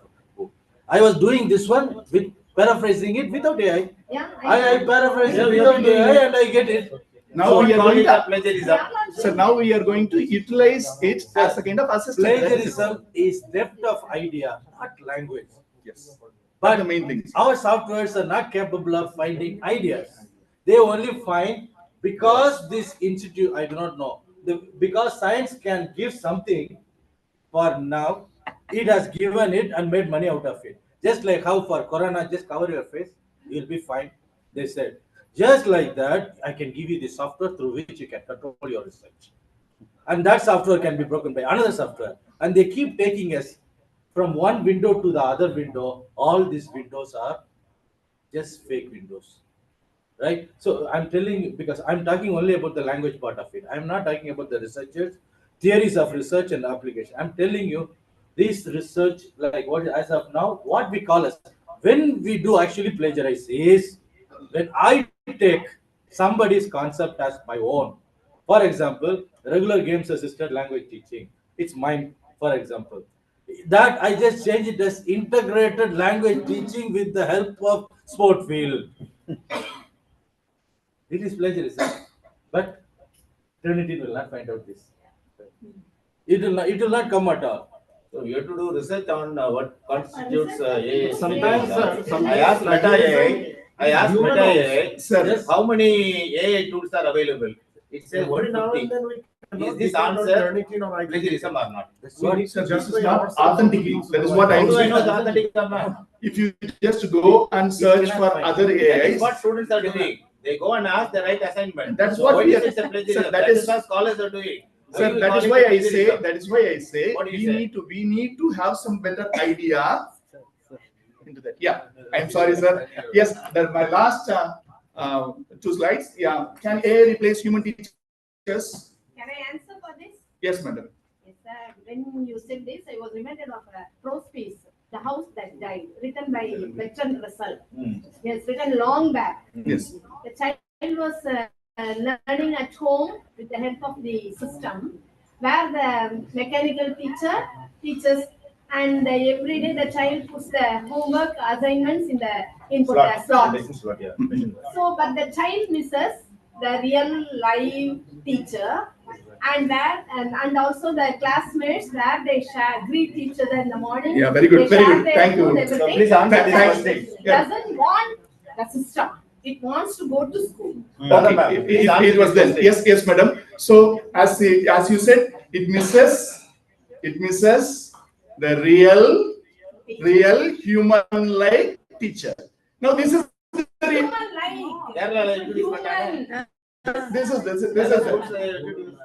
this is the robot which was introduced in Kerala. Right? This is the robot. Right? Madam, for your kind information, this particular robo is been upgraded. But I already showed you Omega, right? That company has made a kind of deal with this particular company, and they have planned to kind of install, as we see the compound eyes in the flies. Okay, likewise hundreds of cameras and hundreds of voice sensors, which can each and every student's individual attention can be captured, and their questions can be answered and attended, which a human teacher cannot do that. Kerala school, but it has been programmed only by the human being. The computer, it does not do it on its own. Everything has been programmed by the human being. Yes, madam. Madam, coming back, how many of you know Elon Musk's He is going to place a chip in the brain instead of having. We all know about Elon Musk only. Okay, Elon Musk company is the youngest most company in this neural network sciences research. Okay, and we have a lot of other companies in German, Spain. In Spain, you have more than 50 companies which are working on this. Okay, in Spain, they are using some device without implanting it. Which can see, Elon Musk has succeeded in the first step, which is called as telepathy. That means whatever you think, a computer can easily understand that. Whatever goes into your mind, a computer can easily capture it. And this is the first step, madam. If there is a sensor, that sensor is input by the human intelligence. Madam, it's not a matter, madam. Now the computer itself can produce a lot of sensors. Okay, I'm sorry, Okay, ladies and gentlemen. yes. We are running short of time. Yes. Okay. Maybe Dr. Kavi can end it within a few seconds, please. Yes, madam. Lot of So presenters. instead of sticking on to one particular discipline, I always advocate you to think on a kind of transdisciplinary aspect, including artificial intelligence as a kind of assistant to assist your research, so that your research can be human. Okay, if you read. No, simple thing. People are becoming machines, so machines are made to be human. Yes. I am, therefore I am. Made by human I intelligence. am, therefore I am, madam. That means, Could you know it goes so I think therefore I am. yes, that's, but it is there in our hands only, right? When I don't think of myself, then I'm not going to exist. Okay. Okay? Thank you. Right, thank you so much. Thank you very much, respected sir. With only one statement, we'll finish this session. And AI do not make mistake, but if you are correct. This is, I think, this is the conclusion of this lecture. So, with these two speakers, I must thanks to the organizer, respected Dr. Bala sir, and Honorable Mani Madam, to invite me as a chairperson and given me an opportunity to chair this session. It was really interactive and informative session. Thank you very much.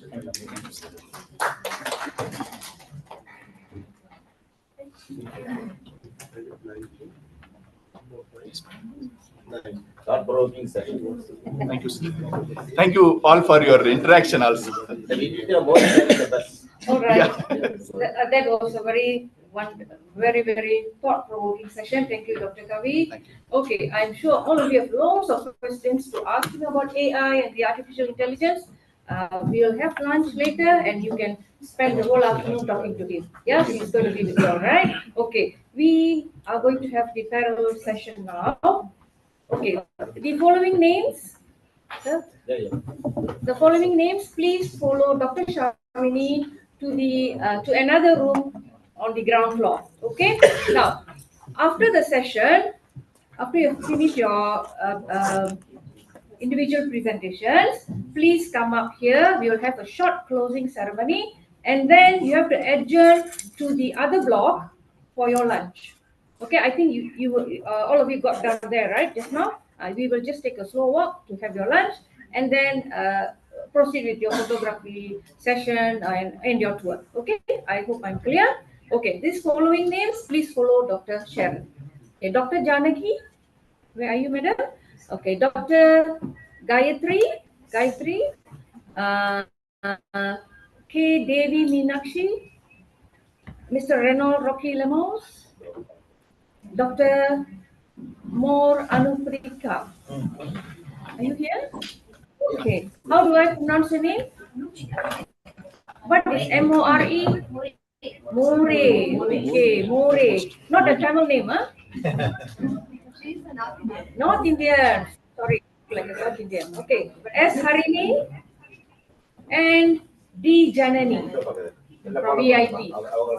Okay. Please follow Dr. Sharon. Dr. Sharon, please bring them back by 12:15, 12:20. Yeah, thank you. Okay.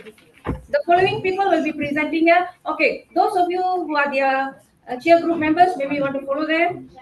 To cheer them, okay? Maybe they are friends or fellow college mates or university mates, you can follow them. Otherwise, the rest can remain here. No cheerleaders for them? Okay, all right. Now, the rest of you here will be Dr. S. Zahira Banu, Dr. A. Rajeswara Pushpam, Dr. V. Uma Mageswari, Dr. T. Sandil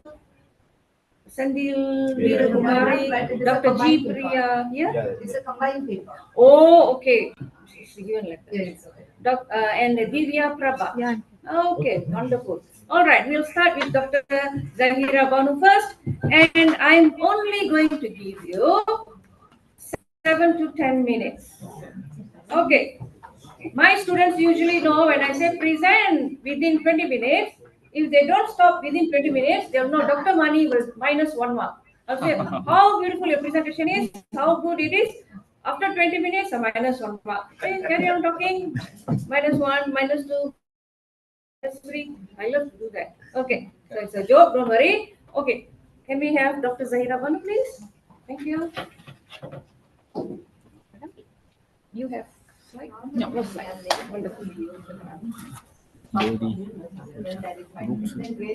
Roots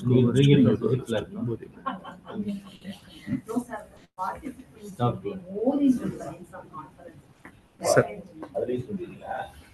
Debate clubல இருந்தா சொல்லுவாங்க. 5 minutes within the time we have to support. And the last one is when the time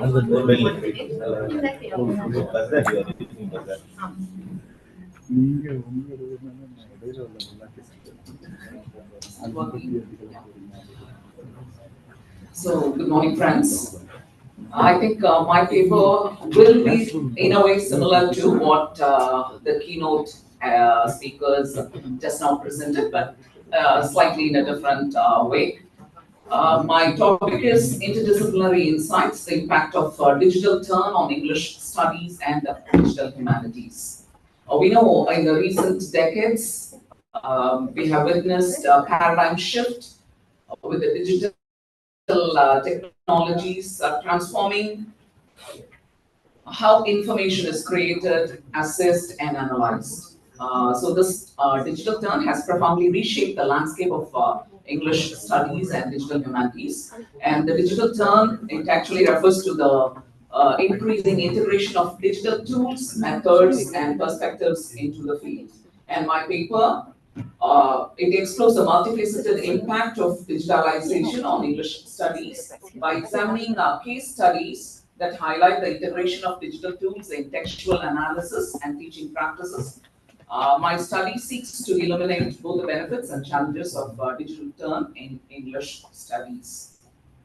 So the objectives of my paper, it is to understand the fundamental shifts in English studies that is brought by the digital turn, to key areas of intersection between English studies and digital humanities, to recognize the diverse range of digital tools and methodologies emerged in digital humanities, to analyze how digital archives and database have transformed literary research.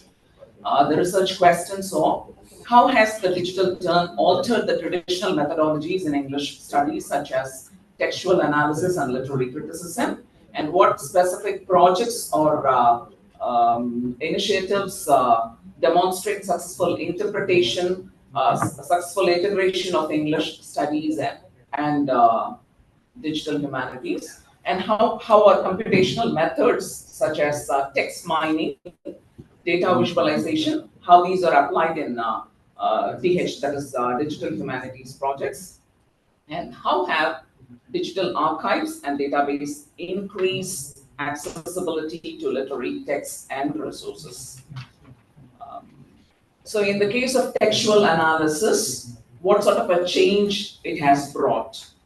Like from close reading, we have moved to distant reading, and there is an enhanced access to primary sources, and we have new tools for textual analysis now, and the text has become a hypertext, and we have multimodal texts, that is texts that have incorporated links, images, audios, and videos. So this digital turn has significantly, it has expanded the tool kit of English studies, and this has enabled the scholars to conduct more comprehensive, data-driven and interdisciplinary research. It has not replaced the traditional methods, but rather it has helped them. Helped them to provide a new perspective and insights into literary and cultural texts. And regarding the projects that have been taken place in this particular field, there are numerous projects that have been initiated that showcase the successful integration of English studies and the digital humanities. We have a lot of archives like the Shelley Godwin archive, where you have access to digital access to the manuscripts of these writers like Shelley, Mary Shelley, and others. And we have Walt Whitman archives, and a lot of archives are there. And this actually helps in text mining. The data that has been stored, that helps us in text mining. Text mining is actually using algorithms and softwares to analyze large amount of text data. It automates the process of identifying patterns, trends, and relationships within text. And we have, under text mining, we have topic modeling, sentimental analysis, stylometry, and we have data visualization, where the data that we have given is presented in the form of a graph and image. Okay. And to study this, I did a case study of a few of the softwares that are available, particularly to do this data visualization. I use this Voyant tool, where when you feed a particular data, for instance, if you're going to teach a poem, like you just copy paste the poem in that, and it would give a graph. It would give a word cloud, and it would give the number of words that a particular writer has used, how many times he has used. Everything would be given in a sort of a bar diagram, and based on the graph, we can try to interpret it, what the author is trying to do. That's what I said. Like these tools, these digital tools helps us, it actually assists us to do a quantitative research. It gives a quantitative data, and based on that, we researchers can proceed with the qualitative research. Okay, and regarding the archives and database, the digital archives and database, they have transformed the literary research, and by democratizing access, and it has enhanced search and discovery, and it has enabled new forms of engagement with the literary text. Because we have another tool like Hypothesis. It is an annotation tool that helps in collaborating research can be collaborated, even reading can be collaborated, and all other things. And Madam, please wind up. yeah, so on the whole, the findings of the inquiry reveal several key insights into how this digital turn influences English studies and digital humanities. Primarily, the application of computational methods has significantly broadened the scope of literary analysis, and now researchers can utilize complex algorithms to analyze massive amount of text, uncovering previously undetectable patterns and trends. So the fundamental change not only influenced the research questions posed by the scholars, it also reshapes the trajectory of literary studies. And when it comes to India, like you have a lot of database for Western writers, whereas you don't find data for non-Western writers, particularly for literature that is produced in India. We don't have sufficient database for that, and the digital humanities is still in its infant stage in our country.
which are the pictures.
Good morning to everyone. Morning.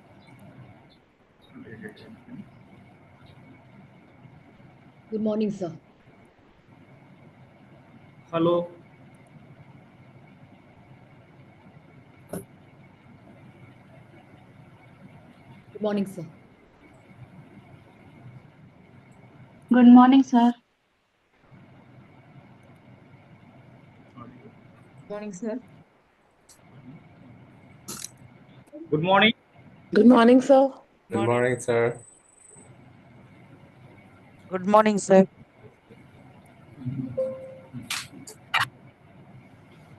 So, good morning to everyone. So, we are running with second day conference on BICOHAS 2025. So, I wish to everyone who are presenting your paper in second day online presentation. So, now we are in UPM University, Malaysia.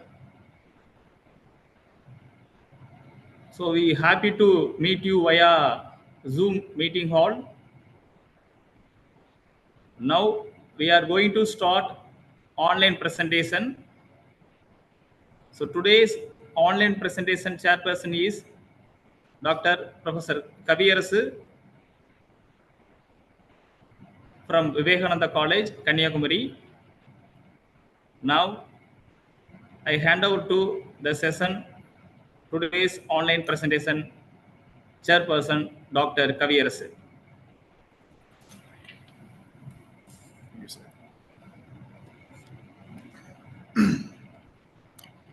So good morning, one and all. So welcome back to the second day of BODHI International Conference at Malaysia, BICOHAS'25.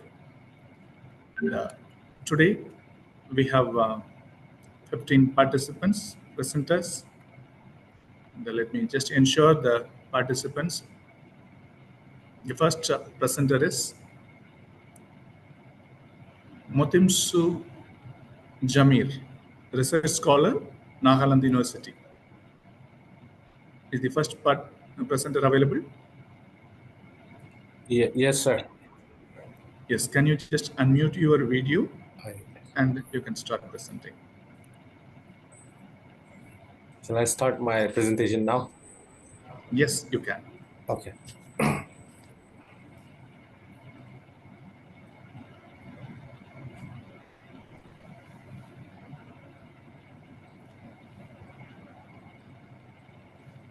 And a kind information, dear participants, we request you to take just 5 minutes, not more than 5 minutes. Okay. Please do not read the paper, just summarize your findings. Yeah, you can start. Okay. Good morning, all.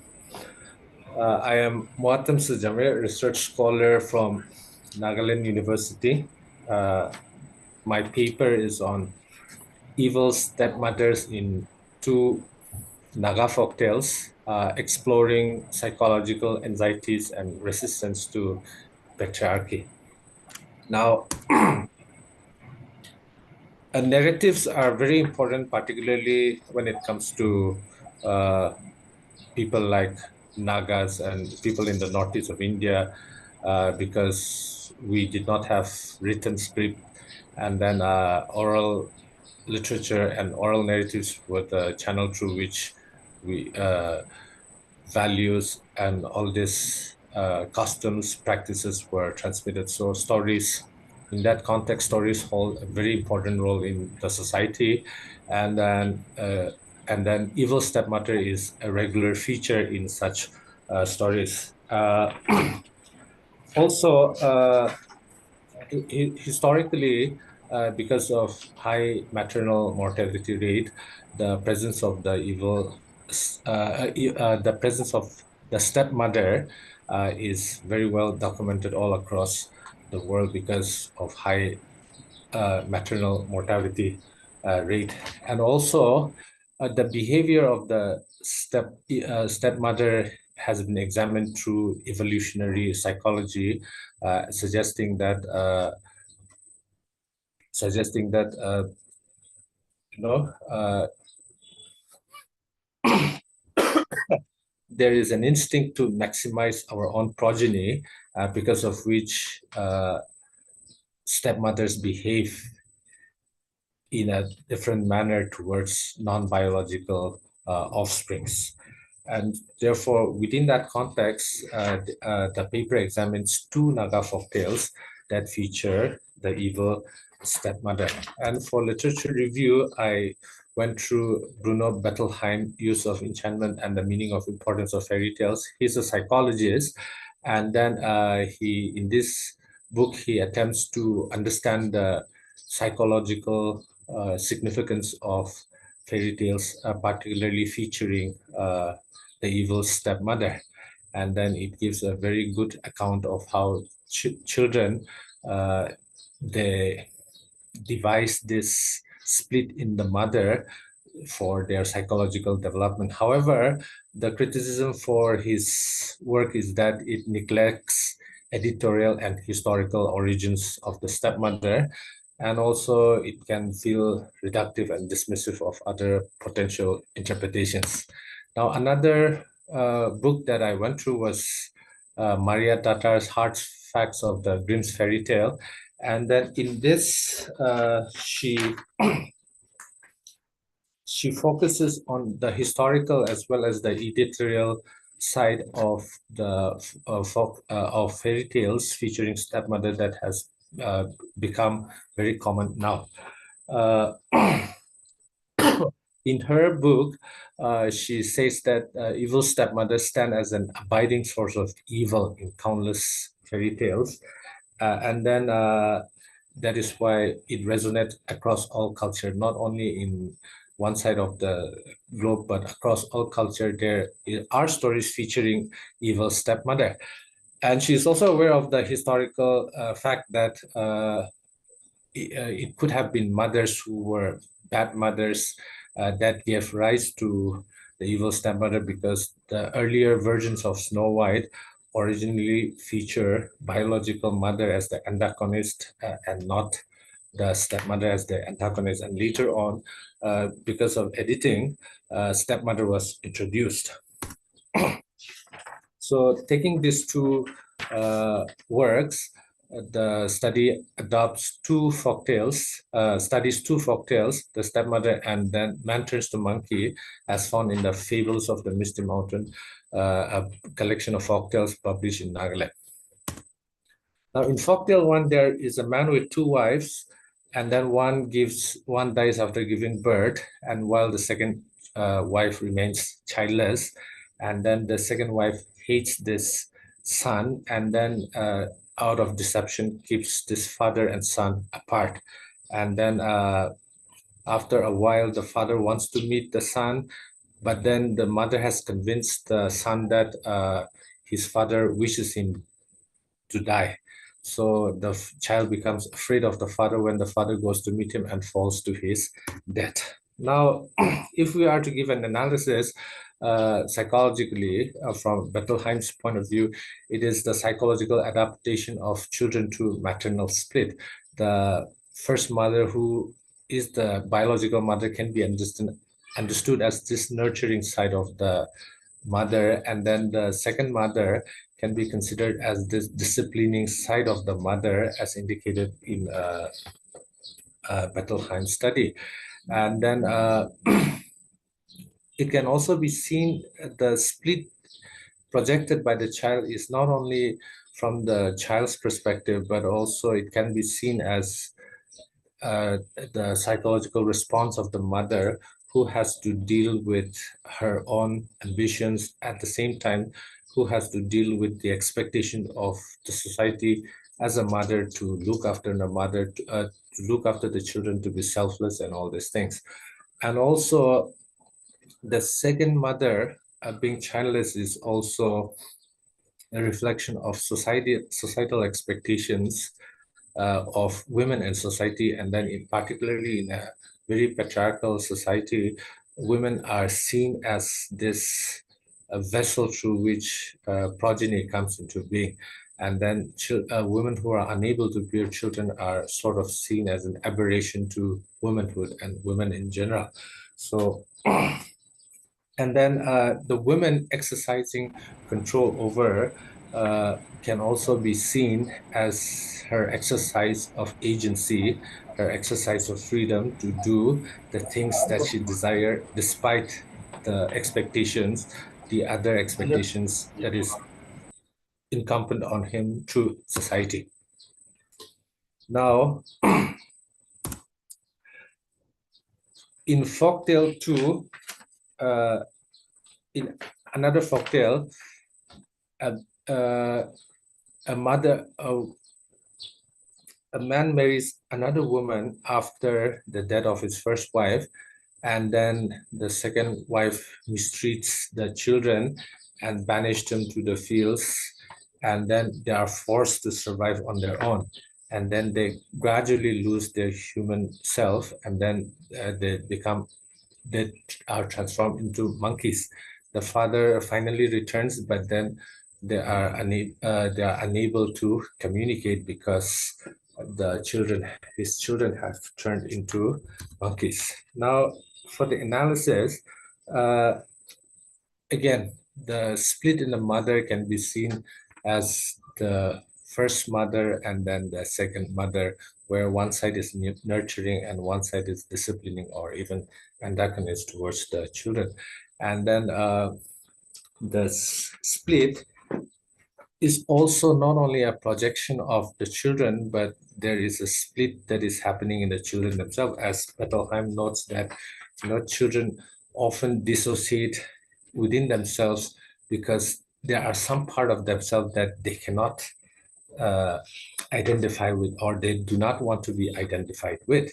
And that is why the children turning into monkeys can be somehow seen as this split in the children. And it can also be seen as patriarchal society's fear of female agency, that when female agency is exercised by women, there is somehow some sense of threat that is perceived in a patriarchal society. But also, this behavior of the stepmother has this drastic impact on the children, and akin to various other fairy tales where witches turn children into various animals. This behavior of this stepmother turns these children into something else, turns these children into creatures that no longer resembles their human self. Now, if we are to compare these two tales, it begins with death. And in some sense, in both the stories, there is a death of a mother that initiates the story. And then it can be taken as a literal death where the mother has actually passed away, as attested by historical facts. But it can also be taken as a symbolic death where the nurturing phase of the nurturing relationship between the child and the mother is coming to a close because the child is growing up and then should shoulder certain responsibility. In both the stories, there is ill treatment given out to the children. The stepmother display overt hostility, and then they deny sustenance. Now, this ill treatment situates the stepmother as an antagonist to the story in both the stories. And 3, the children are forced away from their home, and then and this is also documented by psychological research where many children in step families run away from home because of the situation at home. And so in both the stories, the children are left out of their house. And in both the stories also, the father unfortunately does not intervene. And then the actions of the stepmother result in some form of death. In the first story, the action of the stepmother results in a literal death. The child falls down to his death because his father comes to see him. But in the second Excuse story, me, gentlemen, I'm yes, sorry to disturb you. yes, I'm sorry to interrupt. The time limit is 5 minutes. yes, I'm unable to hear you properly, sir.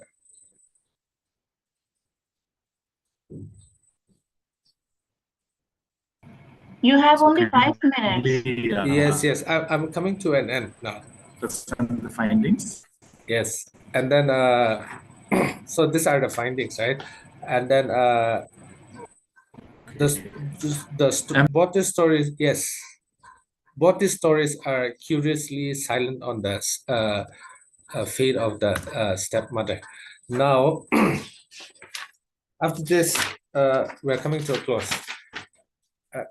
So how do we deal with this evil stepmother? There are moral lessons, moral imperative that comes because of the lessons that are given in the stories, but then this are also leading to very bad stereotyping of stepmothers in the family, and then therefore it leads us to the importance of retelling, particularly in a situation where we are looking back in our tradition to to situate ourselves in this modernized world. At the same time, we have to deal with this stories that bear this stereotypes and all, and then so there is a necessity for retelling, as can be seen in various other stories like Maleficent that has become a popular feature in movies. Now, in conclusion, it projects the evil stepmother archetype within Naga folktales, shows us psychological projection of the children, as well as cultural anxieties related to family and gender roles, and particularly non-biological maternal figures. And then it is rooted in historical context, and then it reveals certain traditional values of that particular time. It is an articulation of real-world experience, as indicated by evolutionary psychology. And then while the evil stepmother does serve as cautionary tale, it simultaneously perpetuates harmful stereotypes that can exacerbate tensions in step families by reinforcing an image of stepmothers as antagonist figures. So with that, my presentation. Oh, thank you so much. Your presentation was really These wonderful, are the and references that I have used for my paper. yeah, it's really wonderful listening to your presentation where you have projected the concept of the evil stepmothers. Um, so let's move to the next presenter. It is Shivani Singh. Yes, sir. Good morning. Yes, madam. Madam, please try to introduce the topic and present the findings. Okay, sir. Sure. Not more than 5 minutes.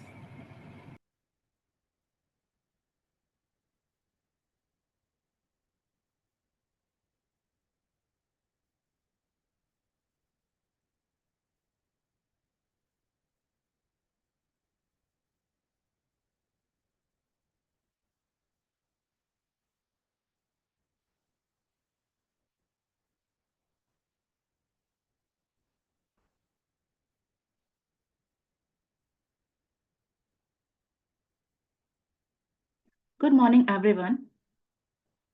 Am I audible? Yes, madam, proceed. Okay.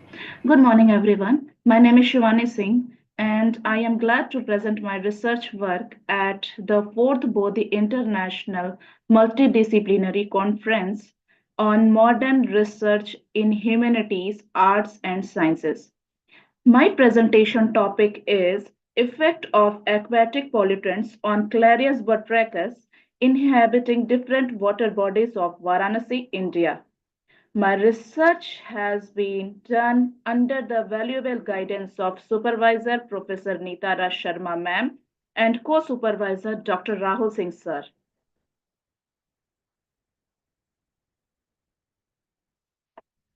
First of all, I will talk about the introduction and structure of this fish. Claris batrachus is commonly known as mangur or catfish. It is a native of Asian continent. Due to its higher nutrition value, it is a favorite food consumed by human. It is omnivorous and active mainly at night and feeds on things such as insect larvae, fish eggs, small fish, and sometimes plants materials.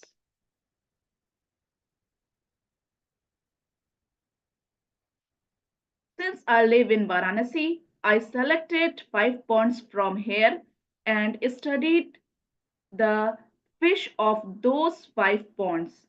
Varanasi city is situated on the banks of Ganga river. It is not only famous for cultural and spiritual richness, but also harbors diverse aquatic ecosystem for both local livelihood and environment stability also. This is in this ecosystem, Claris batrachus plays an important role in ecologically contributing to pest control, nutrition cycle, and surviving as a vital component of the local food web. In 21st century, the growing challenges of urbanization and industrialization have raised concern about the quality of water body. Different waste disposable and pollutants from various sources pose potential threats to the health and population of mangrove fish. My study aims to find out the intricate relationship between aquatic pollutants, especially heavy metals, and Clarion batrachus inhabiting ponds water in Varanasi. This investigation considered pond water in different seasons and effect of heavy metals pollutants on this fish. This is my parameters for the studies. First objective is water analysis. How much pollution is there in which water? For this, I analyze the pond water, and that's why for this, I selected 5 famous ponds in my hometown. That is Suryakund, Ishwargangi, Pishachmochan, Kurukshetra, and Pushkar Pond. This is the detailed description of the 5 ancient ponds along with respective sources of pollutions. First is Suryakund, which is green, pale green yellow color and famous for ritual activities. The source of pollution of this pond is ritual dumping, devotees bathing, heaps of garbage and idle immersion. Second is Pisach Pond. This is the belief of Hinduism. Pishach Mochan Pond gives salvation to wandering soul. The source of pollution of this pond is ritual activity, ritual materials, jumping devotees, bathing, heaps of garbage, idle immersion, ceremony activity like Pindadan and Tripindi Shraddh, etc. Third is Pushkar Pond. It is oldest historical pond. The reason of pollution of this pond is heaps of plastic garbage, Madam, can you just sum up? Sorry Yes. to interrupt. Can you please sum up? Okay, sir. Come to the findings.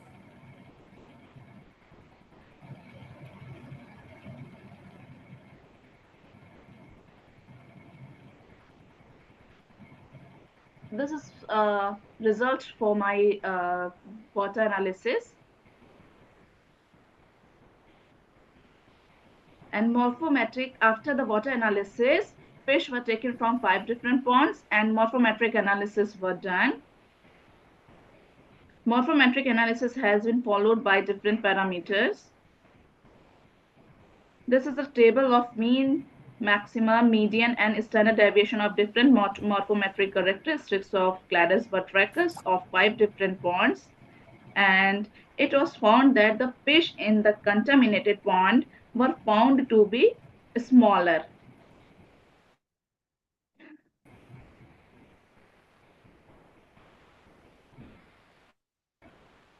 This is the final morphometric result which I found from these studies. The presence of heavy metals in water pond of Varanasi ranging from lead 0.001 to 0.022 milligram per liter, nickel 0.003 to 0.012 milligram per liter, copper 0.001 to 0.032 milligram per liter, and zinc 0.8 to 5.5 milligram per liter. The total length and standard length are expected to reduce due to the inhibitory effect of heavy metals, lead and nickel on the development of this fish.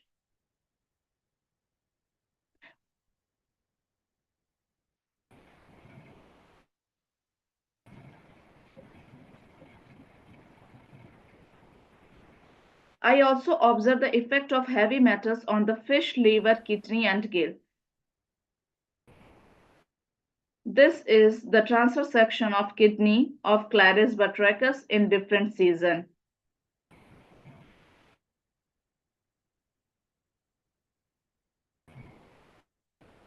The kidney tissue section of Cladus batrachus shows distinct histopathological changes which may be associated with exposure to heavy metals in the pond water. Present convenience evidence of water quality deterioration of ponds in Varanasi city due to lack of public awareness. Government and local administrations are the main cause of the degradation of pond water in Varanasi city. Administrator action is required to improve the quality of this pond. Thank you.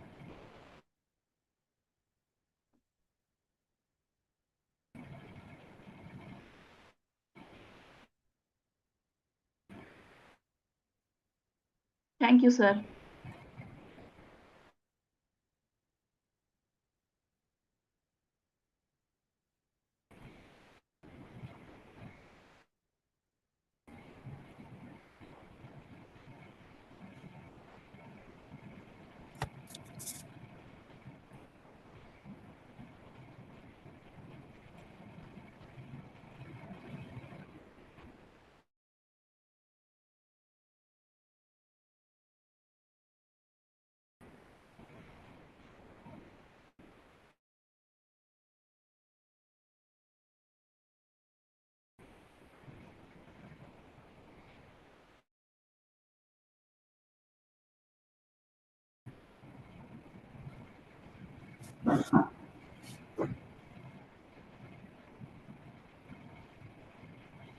Thank you, madam. Thank you for the wonderful presentation and giving us a clear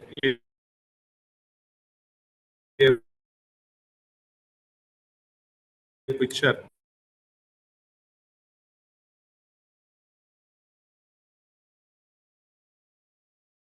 of Thank you so much, sir.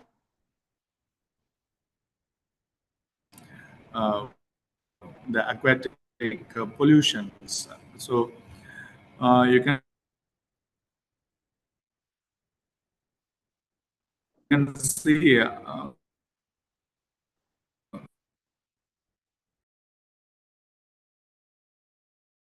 this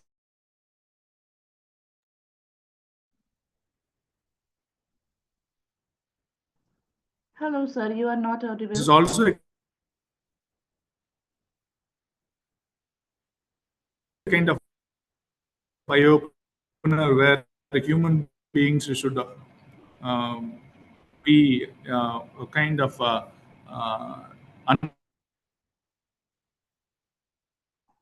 understand the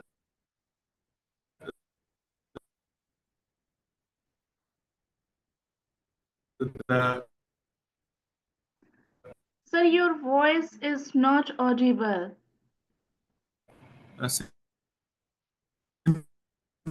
symbiotic relationship and their responsibility or their position in this biosphere. So thank you so much for this wonderful presentation, madam. And now we have the next presenter, Thank you so Shalini much, sir. Chaudhary. Have a nice day. Uh, Good morning. Am I audible? Chaudhary. Am I audible to everyone? Sir, your voice is not audible. Yes, ma'am, you are audible. May I start?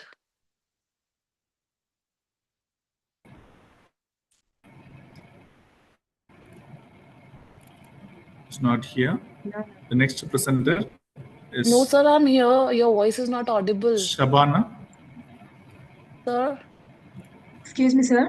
Shalini Chaudhary Yes, sir. from Shalini, yes, sir, I'm here. Your voice is not audible.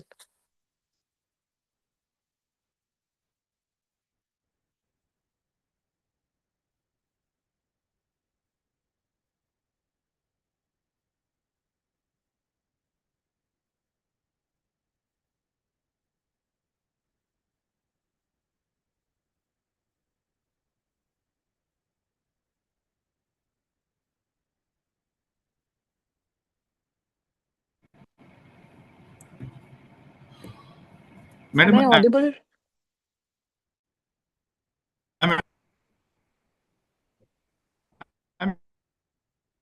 Ma'am, can you please tell sir that I'm audible? Like I am here in the presentation. Hello, sir. Hello. Can you hear me? Can you hear me? Sir, your voice is breaking up. And Shalini Chaudhary Yes, is madam. You can here. please continue. Okay. Yes, she is here, sir. Please start the Thank you, ma'am. presentation. Yes. Good morning, everyone. Madam. Yes, sir. Ma'am, may I Please start? start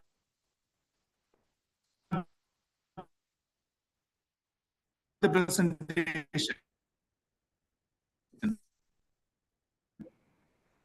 Ma'am, am I audible? May I start? Please start the Okay. presentation. Okay. Please start the presentation. Okay, sir. Good morning, everyone. So please start Yes. the presentation. The topic of my presentation is Influence of Society in Jane Austen's Pride and Prejudice. Madam, sorry to interrupt. Am I audible? Yes, now you're audible, sir, but your voice Okay. is breaking in between. Okay, please unmute your camera and present. Okay, sir. And once again, just within 5 minutes. Okay? Okay, sir. Okay, sir. Okay, thank you, madam. Proceed. Yeah. Good morning, everyone. My name is Shalini Chaudhary. I'm a research scholar at Shobit University, Meerut. The topic of my presentation today is Influence of Society in Jane Austen's Pride and Prejudice. The pure novelist Jane Austen occupies a significant place in British literature. In addition to developing the popular comedy genre in terms of manners and bringing foundation of drama to British writing, Austen brought realism throughout the Romantic era. Born on December 16, 1975, in Stevens, Hampshire, England, Jane Austen passed away in Winchester on July 18, 1817. She is the seventh of her mother's children and the second of all her daughters. In her early youth, Jane Austen began writing by hand. Originally written for her family's amusement, her early writings featured parodies of modern literature. She dedicates the most of her writings to her tribe and housemates. Austen's Pride and Prejudice is among her best known works. She first titled the book First Impression before changing it to Pride and Prejudice. Published in 1813 amid the Napoleonic Wars, which also had an impact on rural areas. This was the second of her sixth novel. In actuality, Austen's writings portray a world that is extremely similar to reality. Because the work was written during the Napoleonic Wars, the reader feels that there is soldiers' ongoing presence throughout the book. It is a book about marriage, not a combat story.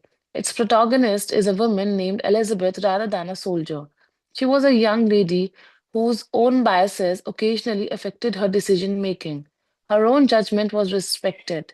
Elizabeth Bennet and her affluent landowner, Fitzwilliam Darcy, are at odds in the novels, featuring a variety of characters. They gradually develop a true understanding of themselves and one another after evolving a sensibility of Pride and Prejudice.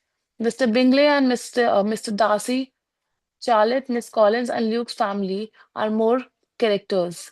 The most acclaimed of Austen's works is Pride and Prejudice. The Bennet family, which consists of five daughters, is the focus of book's plot. A profane lifestyle is something that Mr. Bennet is quite concerned about. Her primary objective was to marry off her daughters to members of her affluent family. Austen describes Mrs. Bennet as a woman of a mean mind, little knowledge, and an erratic temper.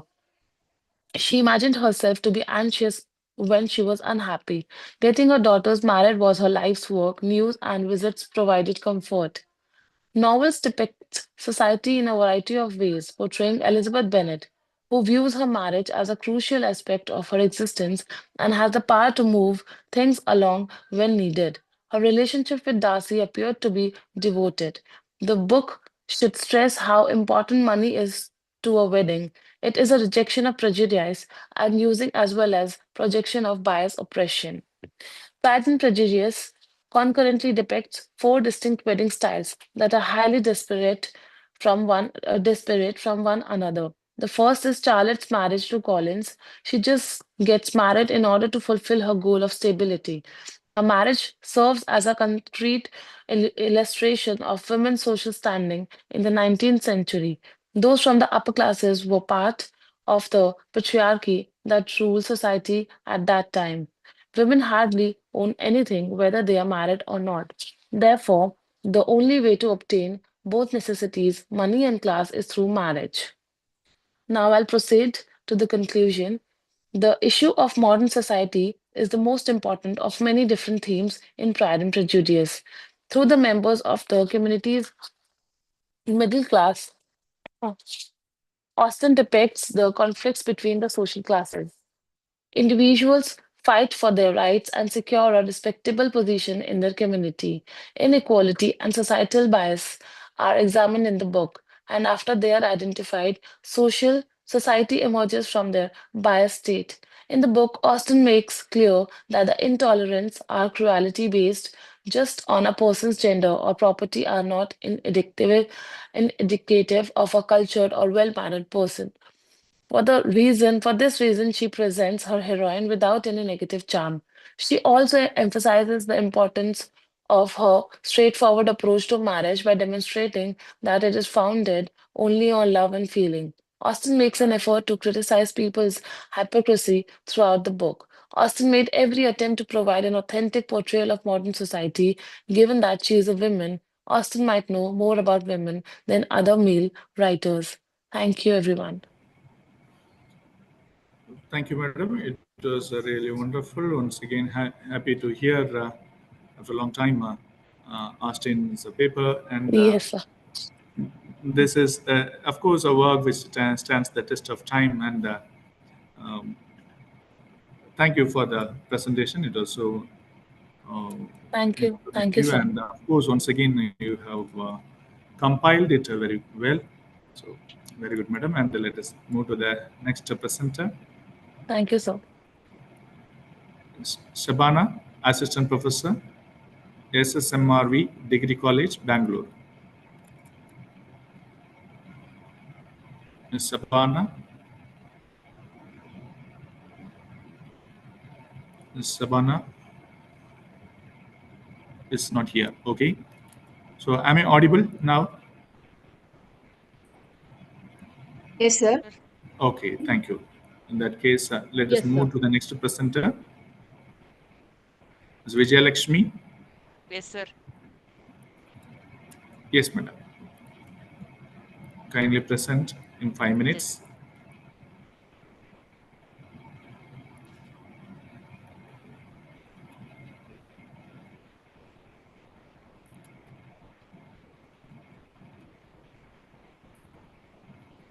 So,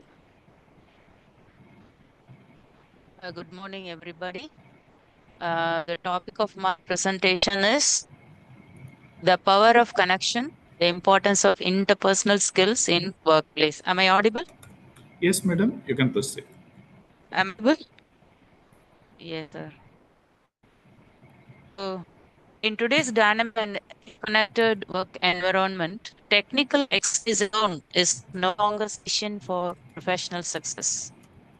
While industry specific knowledge and technical skills are essential, the ability to interact effectively with colleagues, clients, and stakeholders play an equally vital role in shared growth and organization success.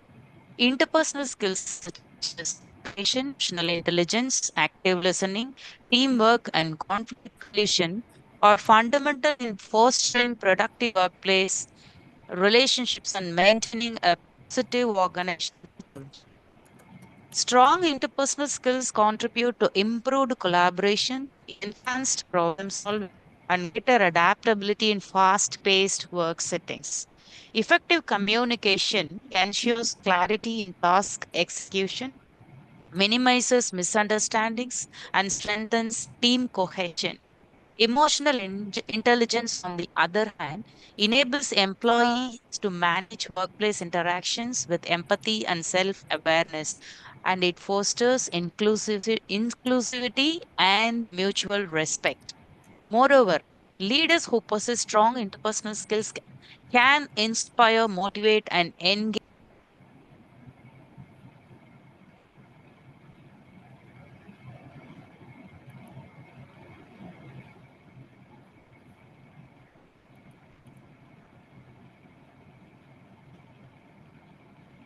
Madam Vijay, madam. Vijay Lakshmi, madam.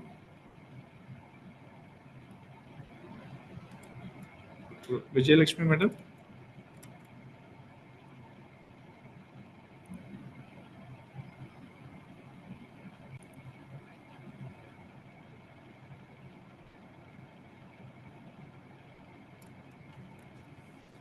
Vijay Lakshmi, madam.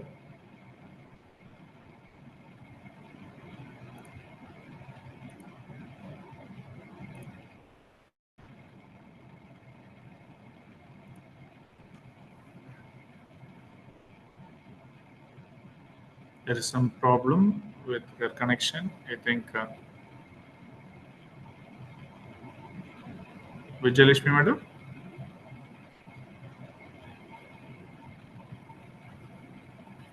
Madam, please join.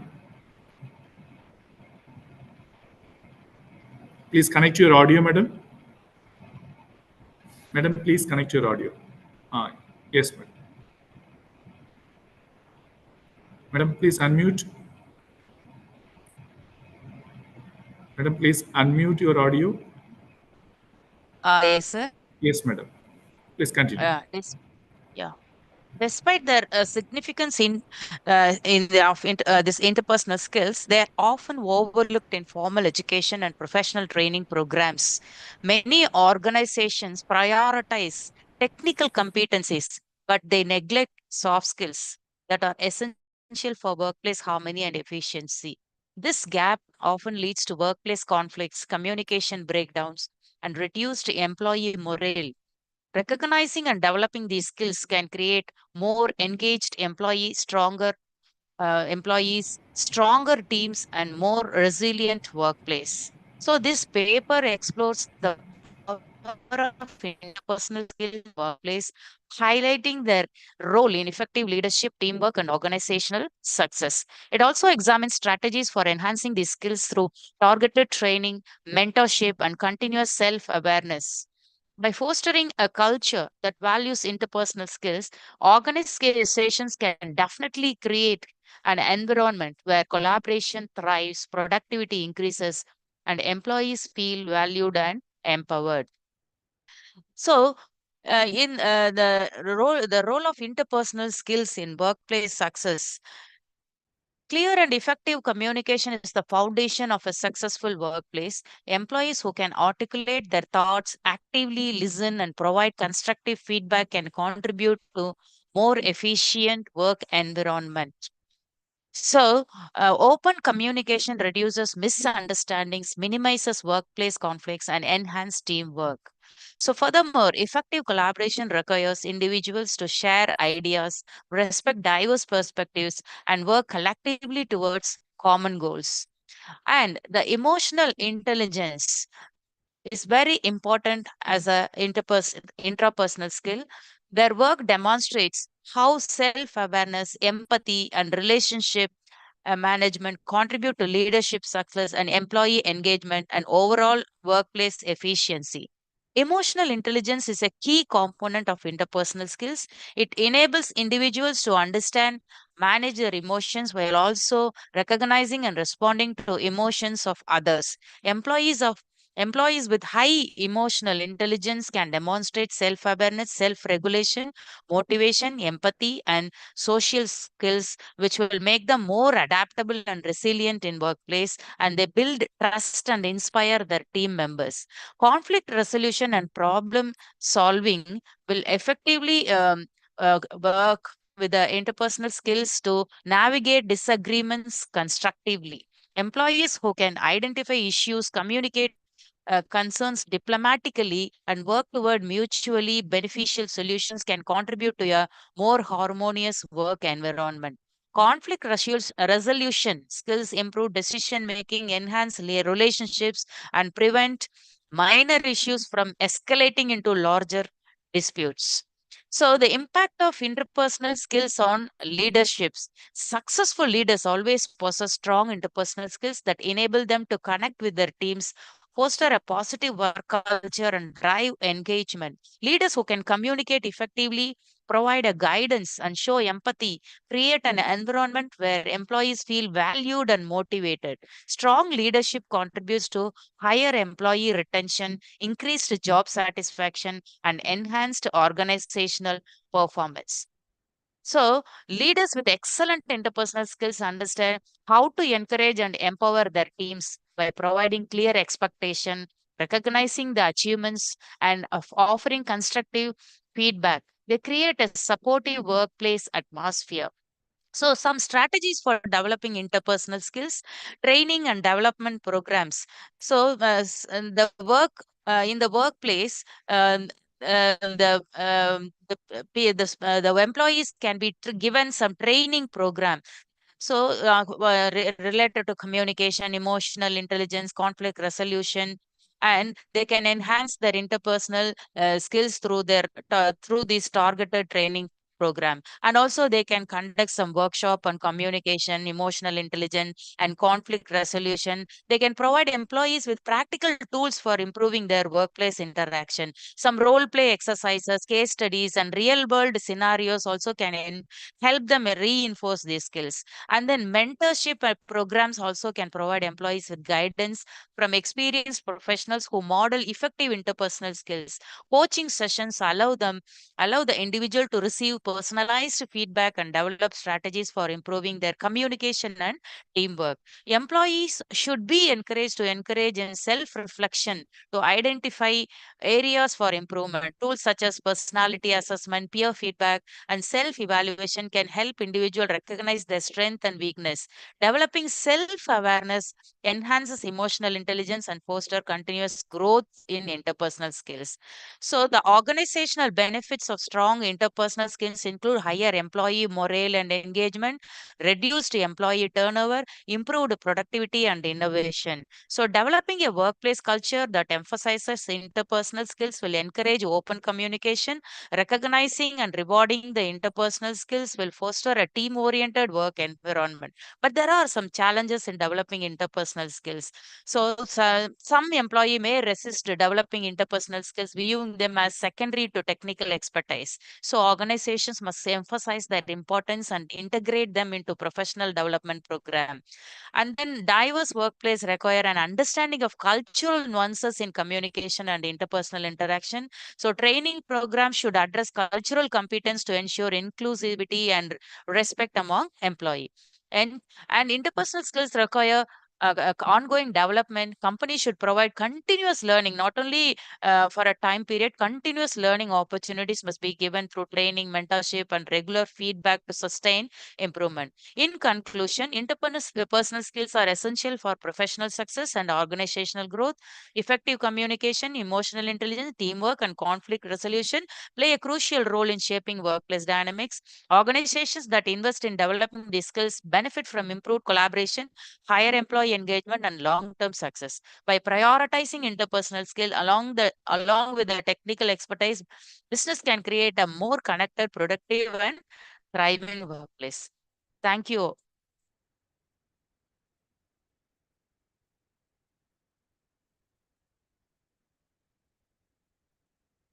Thank you, sir.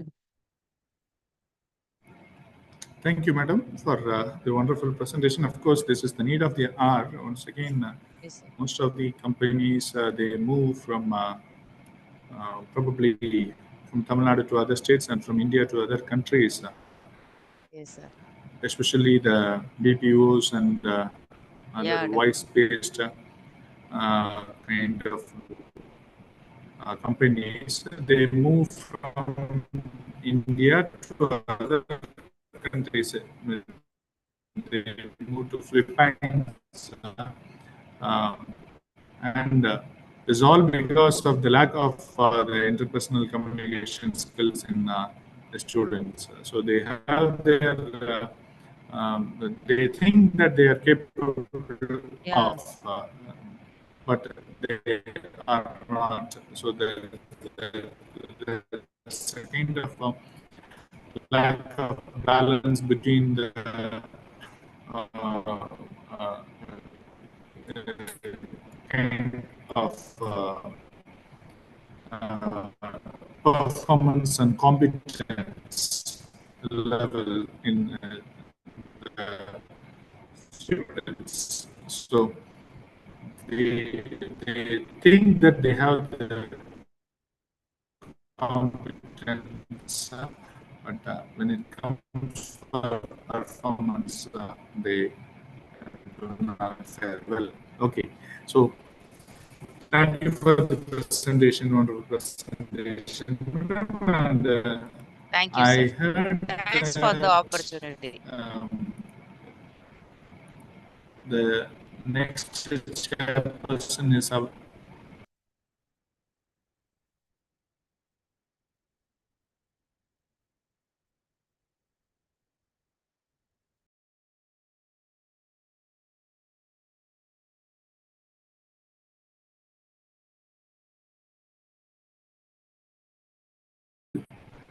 is audio clear?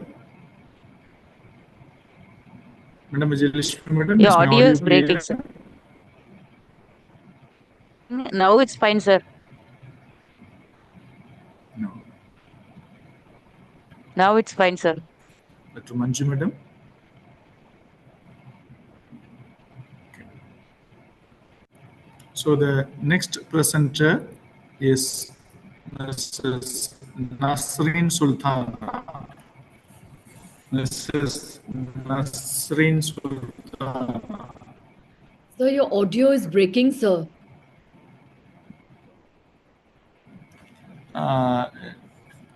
Is it audible now? Somewhat okay, sir. Now it's somewhat okay. Thank you, sir. Thank you. Sultana. Thank you. Bodhi team, please ensure that the next resource person has come. Mrs. Nasreen Sultana.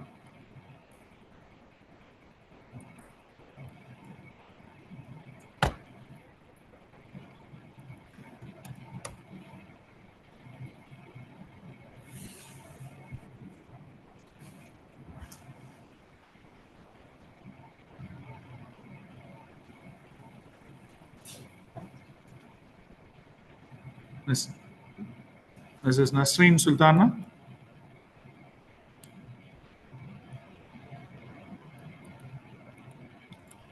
Okay, now am I audible?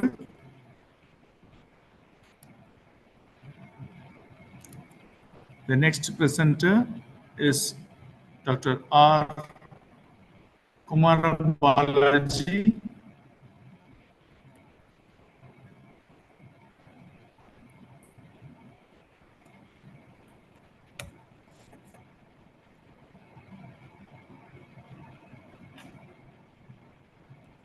Okay, Ms. Hindusri.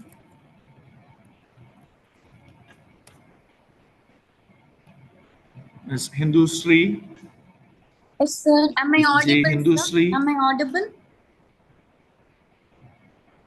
Am I audible, sir? Am I audible?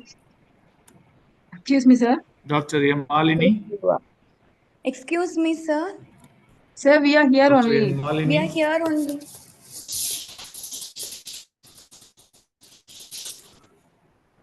Sir. Yes, madam, you are audible. Sir, I'm Visalashi. Yes, madam, you Can are you hear me? audible. Yeah, thank you, sir. Shall I present now? Madam, you are very well audible. You are audible.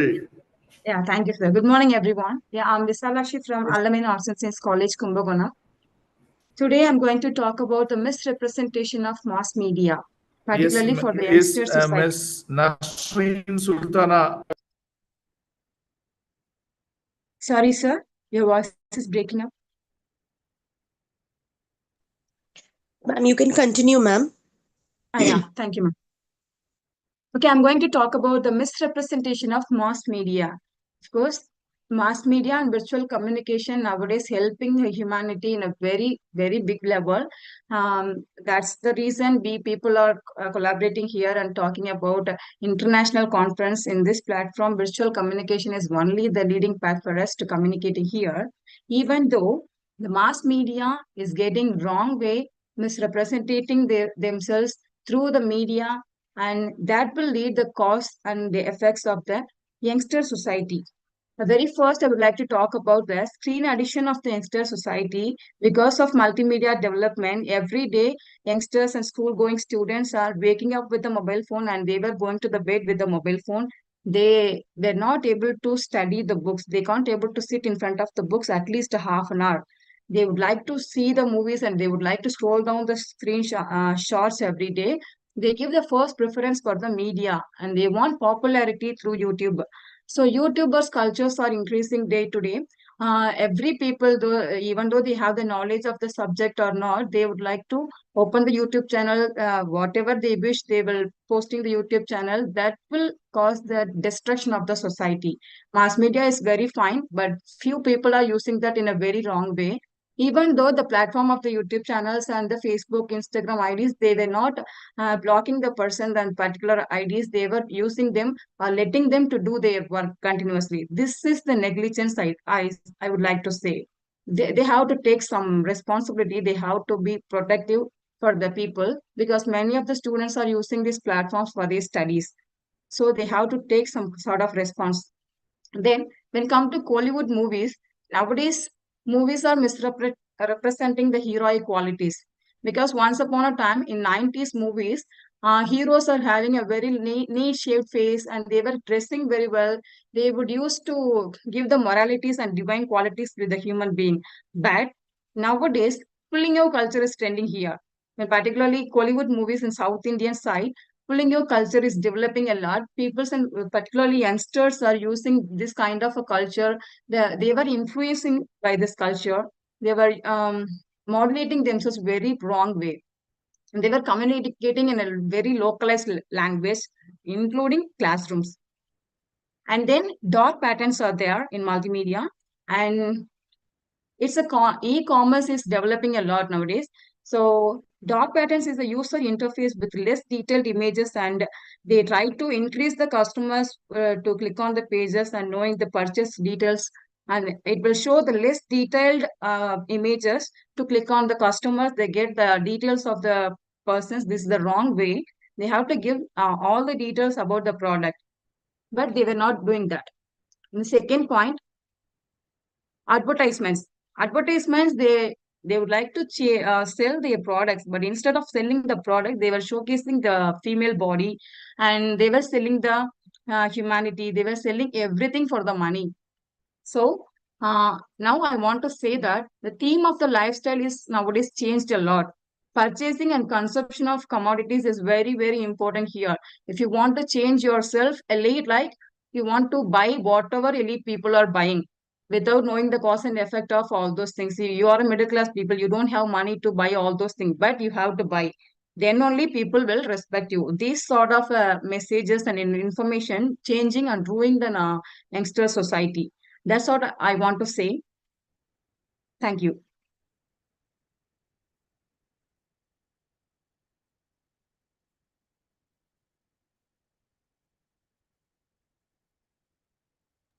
Thank you, ma'am. The next person.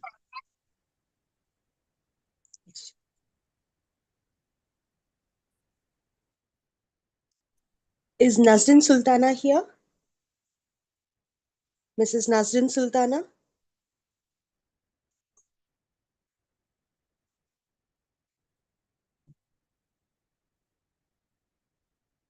Kumara Balaji, Dr. Kumara Balaji? Yes, ma'am. I'm here, ma'am. Yes, sir. I think you can present your paper now. Yes, ma'am. Thank you, ma'am. Thank you. Let me introduce myself to you. So, first of all, greetings to everyone.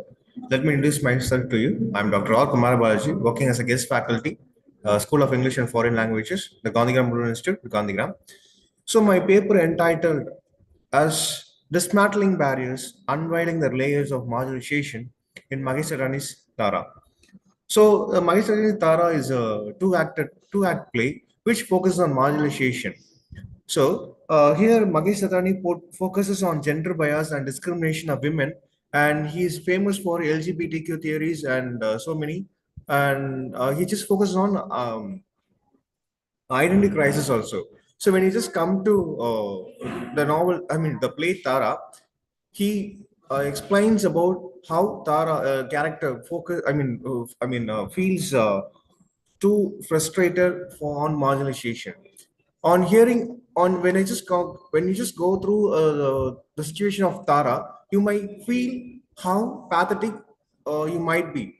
So the main character is Tara. His brother is Chandan, and his parents are Patel and Bharati, and the doctor named Dr. Thakur. These are the four main characters involved in the novel.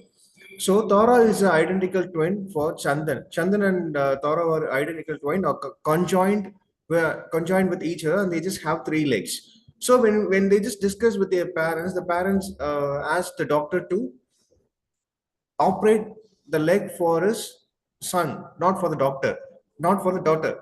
So actually, the daughter insisted the parents that the leg is suited for Tara. But what really happened is, in our Indian society, we used to focus on male children, not on female. So when we just get a male children, we are so happy. When we just get a girl child, or when we just get a girl child, what we used to do? Oh my God, I just got a girl child. Who will look after me in the look after me in the future? So we just have that in our mind. Our society just what to say?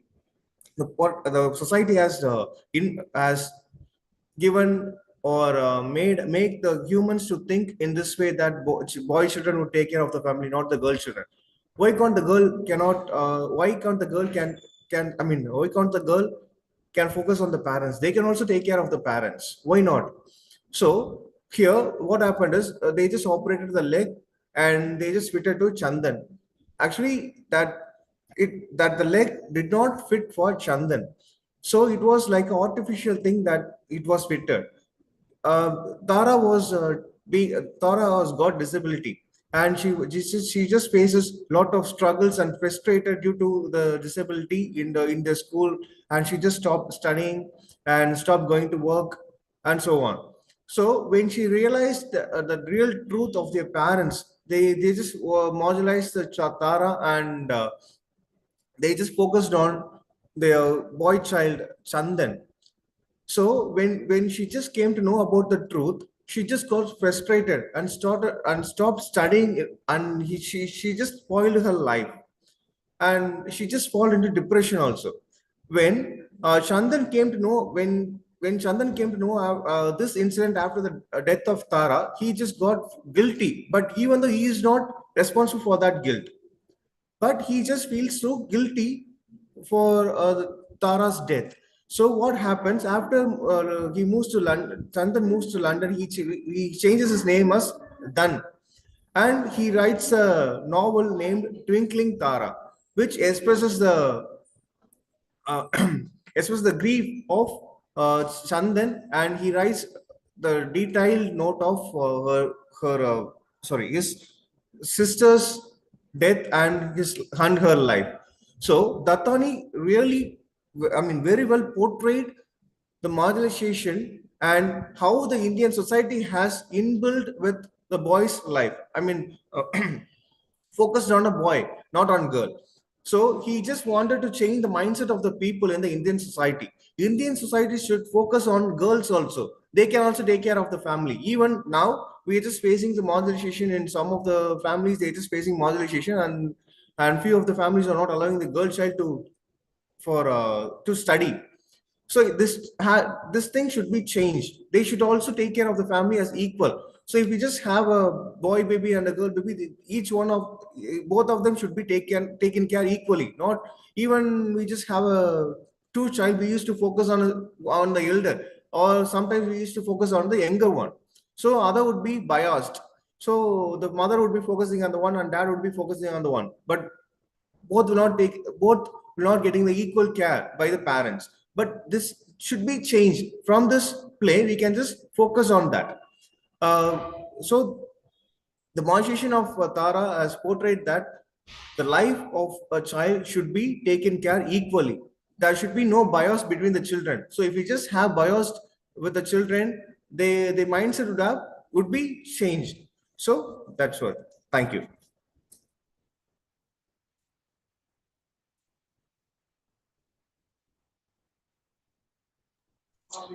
Thank you, Dr. Balaji.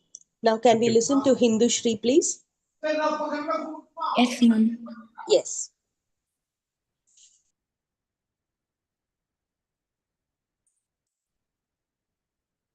Shall I start, ma'am? Yes, ma, you can start.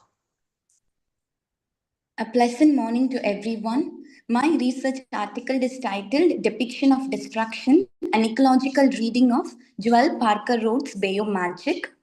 Magic is an important children's fiction in America, and this novel is written by Joel Parker Roth. She is an American. She has got an African American cultural lineage.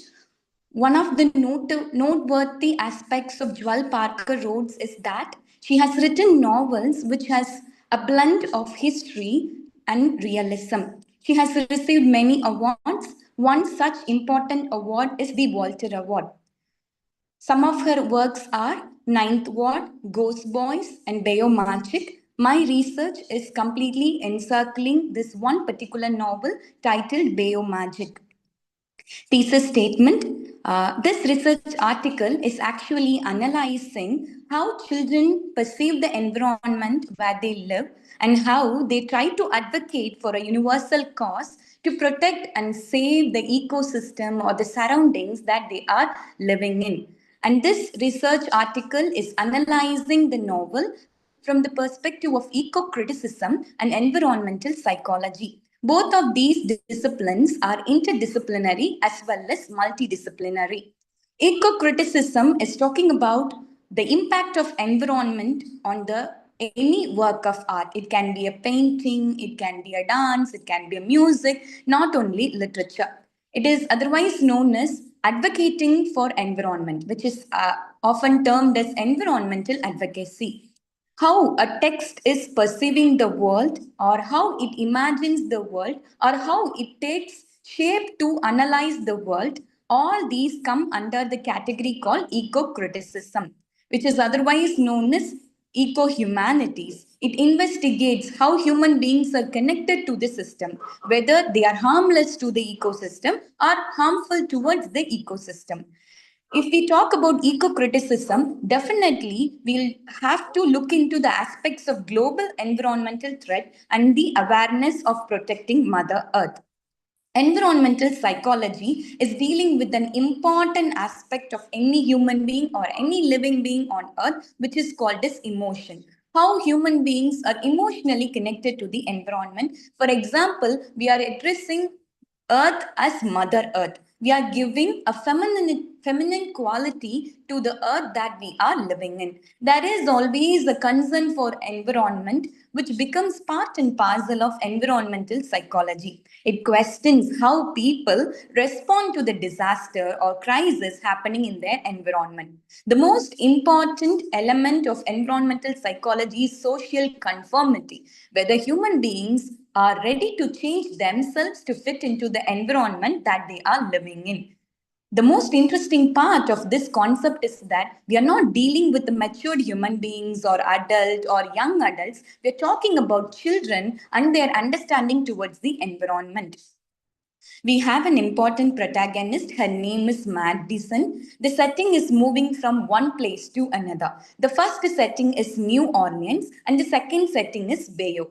New Orleans representing a city filled with digital technologies, where Bayeux refers to a countryside where there is no technology at all. In this novel, you could see almost all her sisters will be sending one by one to the summer vacation in Bayeux, because Bayeux is a place where Maddie's grandmother lives. There is a sharp contrast that is being projected between city life and country life. Not all the characters are ready to embrace a place without technology, because we are becoming digital natives these days. In a better term, we can call it as AI humans. We are becoming AI humans, automated, integrated humans, comparing to the normal human beings. We are living in the post-truth world.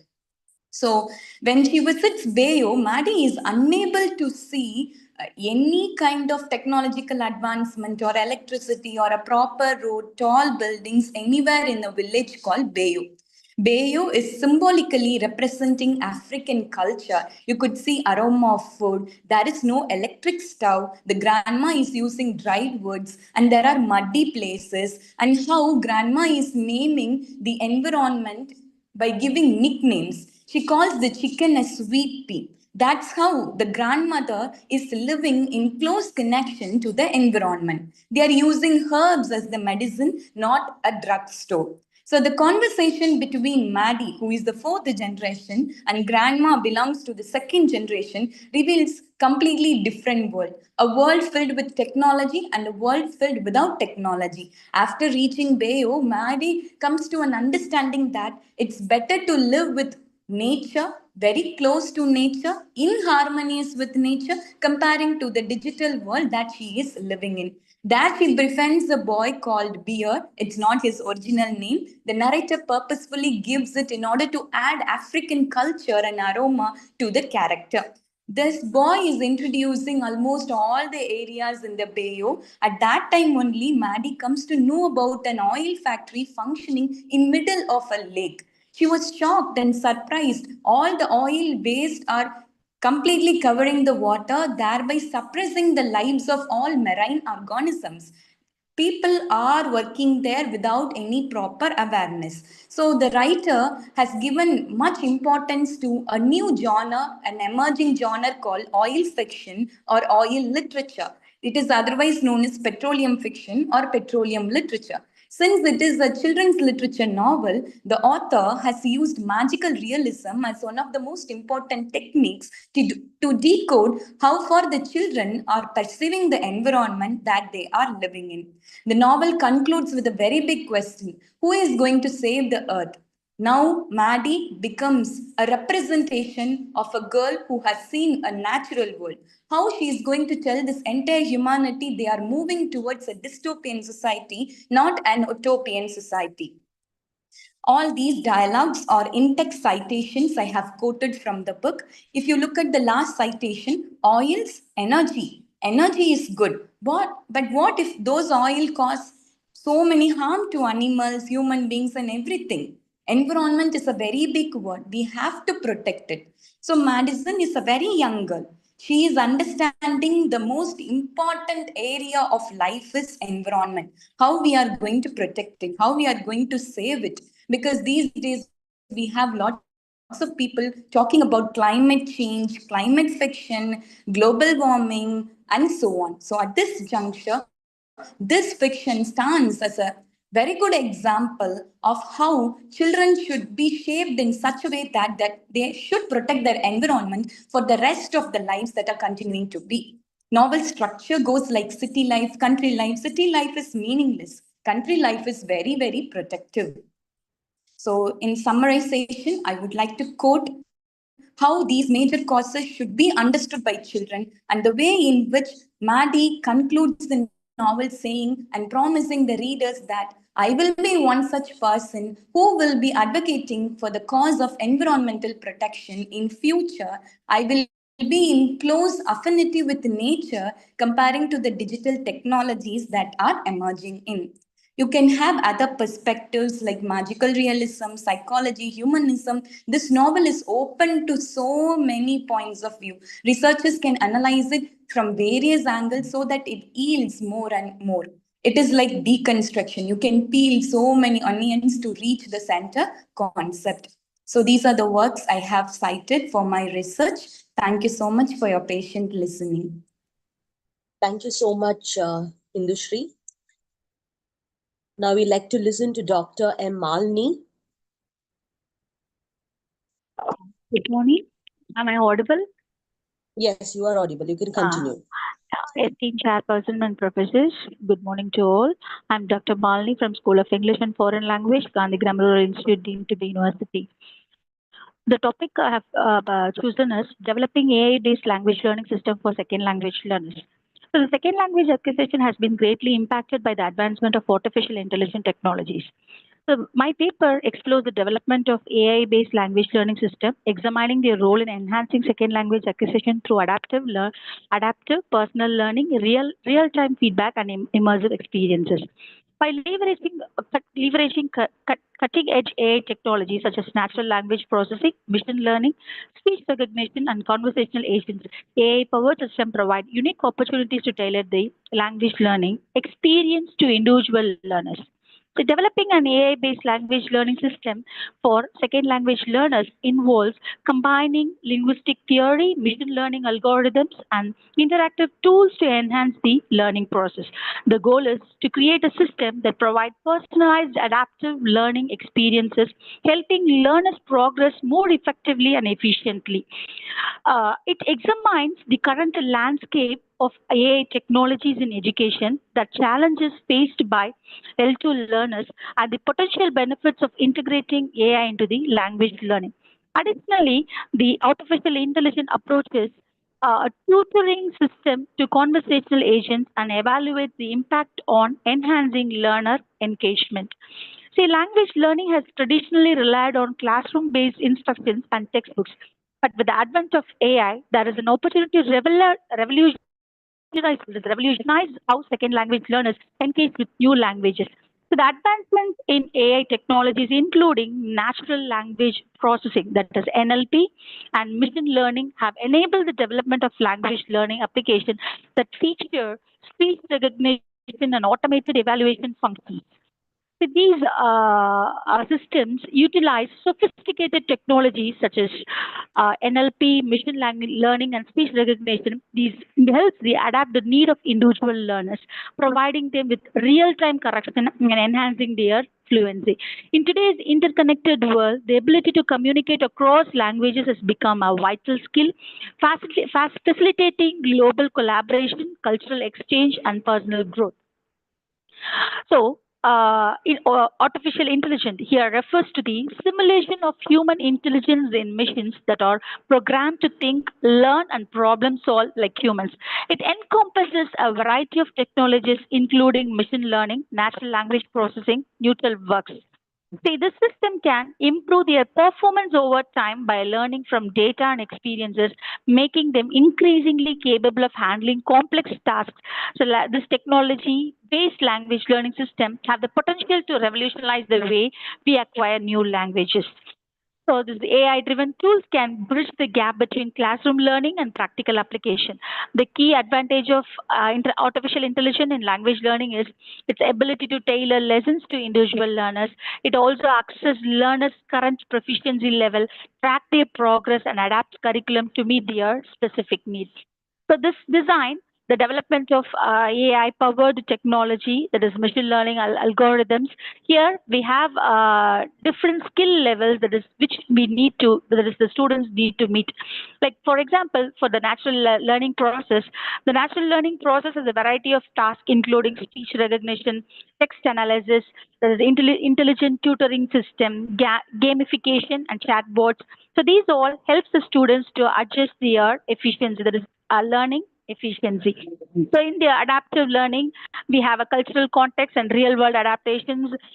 These are all the process which will enable primitive invention to avoid this. That is avoid the frustration of the students and making the learner's performance perform good.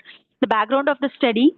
So why I prefer this artificial intelligence in education, that is particularly for second language learners, is that there's a significant traction over the past decade has found that is transforming traditional method of learning into more personalized and efficient system. In the context of English language learning, this artificial intelligence offers a promising avenue to enhance the acquisition of language skills by providing interactive and adaptive learning experiences. So traditional English language learning has relied on face-to-face teaching, textbooks, and standardized language tests. However, these methods often present limitations such as inflexibility in catering to individual learning speeds, lack of instant feedback, and limited engagement outside the classroom. So the rise of digital technologies, including AI, has paved the way for more dynamic learning experiences where learners can practice English at their own pace and receive real-time corrections. So the capacity to adapt content to a learner's proficiency coupled with its ability to process natural language through speech recognition and text analysis has revolutionized how language education can be personalized. So the research objective, so to evaluate how artificial intelligence driven system can provide personalized learning experience that adapt to individual learners proficiency needs and learner styles, to explore how AI powered language learning platform affect learner motivation, engagement, and retention compared to traditional methods, to access how natural learning process technologies with an AI system help learners improve language skills by providing real-time feedback on pronunciation, grammar, and vocabulary usage, to measure the long-term impact of AI-assisted learning on language proficiency and fluency over time compared to conventional methods. So the benefits which is in language, this AI language learning is, so this AI intelligence, that is artificial intelligence, has the potential to revolutionize language learning by offering innovative solutions that cater to the diverse needs of learners. So some of the benefits are personalized learning, where they can meet the individual needs of each other, that customized learning path that maximizes effectiveness, instant feedback, learners receive real-time corrections and suggestions, which help them immediately address mistakes and solidify learning. Scalability, that is, the scalability can accommodate large number of learners simultaneously, offering a cost-effective solution for widespread language education. Accessibility, now learners or tech savvy, so this students and learners or tech savvy, where learners can access language learning resources anytime, anywhere, making it easier to practice at their own pace. Engagement, that is, interactive features such as chatbots, games, and simulations keep learners engaged, making language acquisition more enjoyable. The challenge is faced by artificial intelligence-based language learning system is that is they are not that is particularly when we are talking about natural language processing, that speech recognition can struggle with the accurately processing human language. So this is especially true for language with complex grammar, pronunciation, and regional variations. And second point, that is the challenges faced is like they are lagging in emotional intelligence, empathy, and nuanced understanding that human instructors provide. And it struggle to understand and incorporate the cultural context of language usage. Language is often deeply tied to culture with words, phrases, and expressions carrying specific meanings and connotations that can vary across regions or communities. And it has the personalized training. It can sometimes struggle to fully understand the nuances of learners' preferences, goals, or challenges. And it also has the amount of personal data. That is, it raises concerns about the data privacy, security, and the potential misuse of personal information. And the challenge faced is like effectiveness of AI tool, which may be limited by learners' access to technology, and learners may become more overly reliant on AI-based language learning tools, and the potential to scale and reach large number of learners. The development of implementation of artificial intelligence learning system can be costly and require significant resources, including advanced machine learning infrastructure and continuous training. And the limitations of my study. So with this, despite the numerous advantages of AI in language learning, there are several limitations that must be considered. One significant limitation is the lack of emotional intelligence and human interaction. So that is, while effective at providing structured lesson and instant feedback, cannot replicate the empathy, encouragement, and personalized attention that human teachers offer, which can be crucial for learner motivation and engagement. Additionally, this artificial intelligence struggles with understanding complex of language, humor, cultural context, and regional variations, which can lead to misunderstanding of errors for individual learning styles or the diverse cultural backgrounds.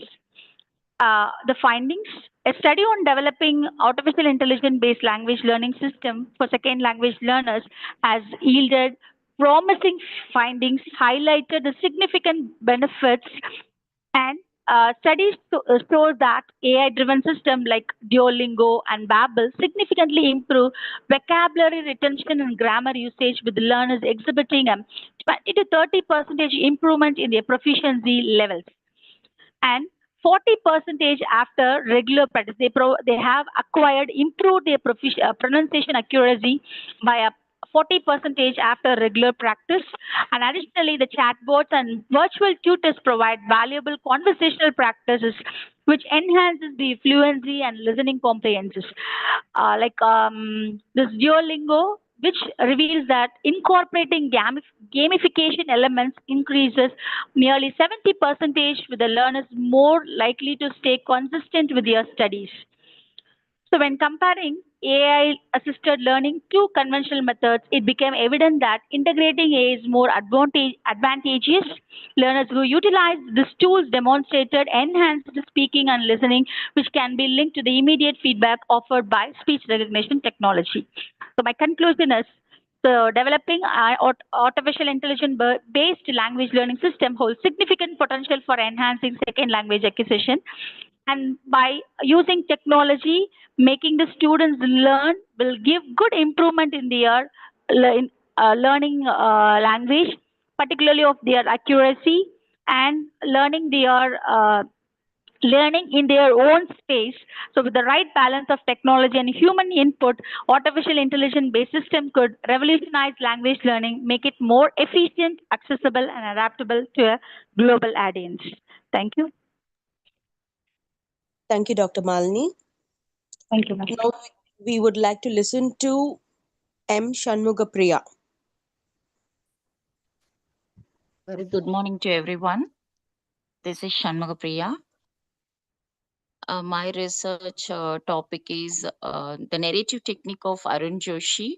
Arun Joshi, one of the most prominent Indo-Anglican writer, and he was basically born on Varnashi, a spiritual and background, and also he's finished his PG in US background, so he was good in critical thinking as well as he was influenced by many Western philosophers like Kafka, Albert Camus, and John Paul Sartre, Nietzsche.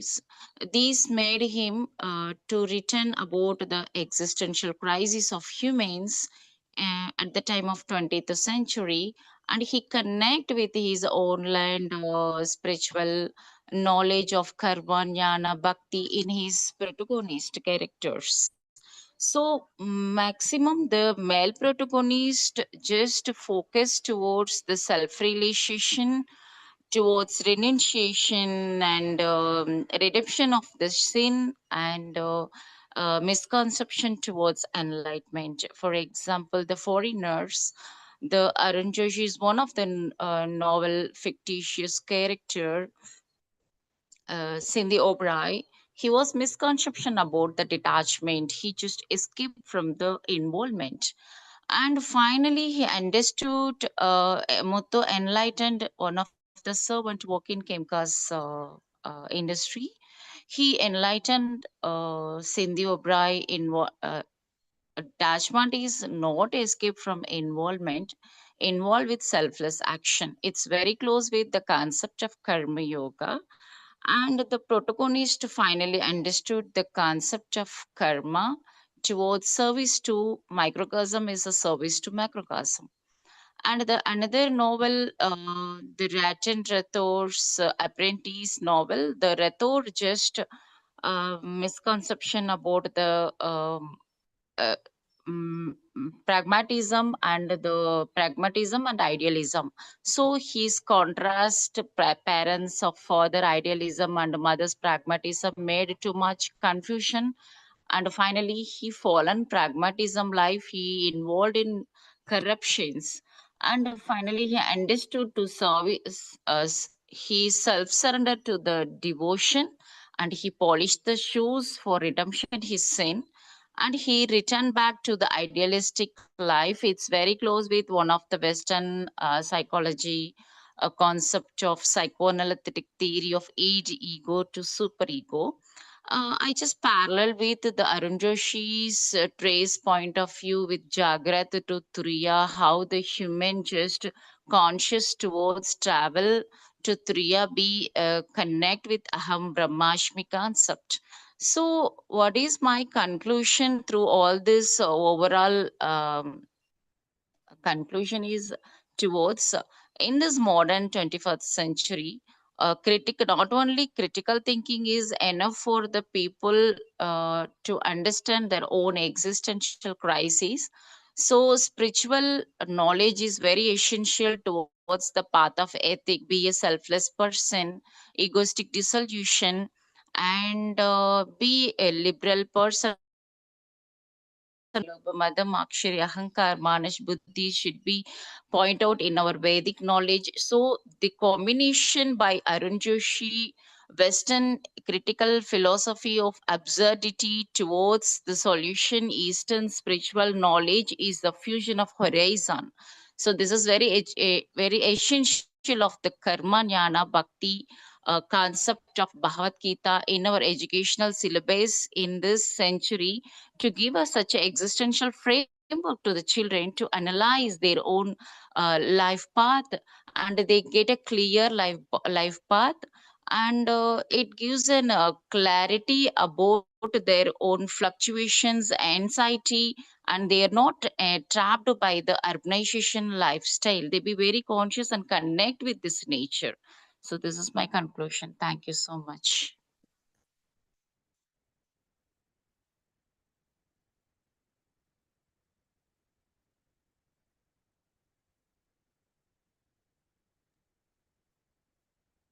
Thank you. Next, we'll move on to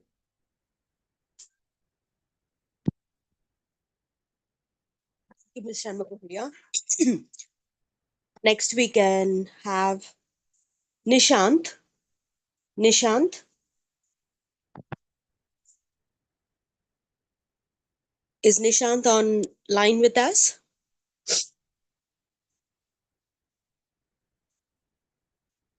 I'll move on to the next person. Lakinthu Parat. Yes, ma'am. Ah. Good morning, ma'am. Good morning, ma. You can proceed. Okay, ma'am.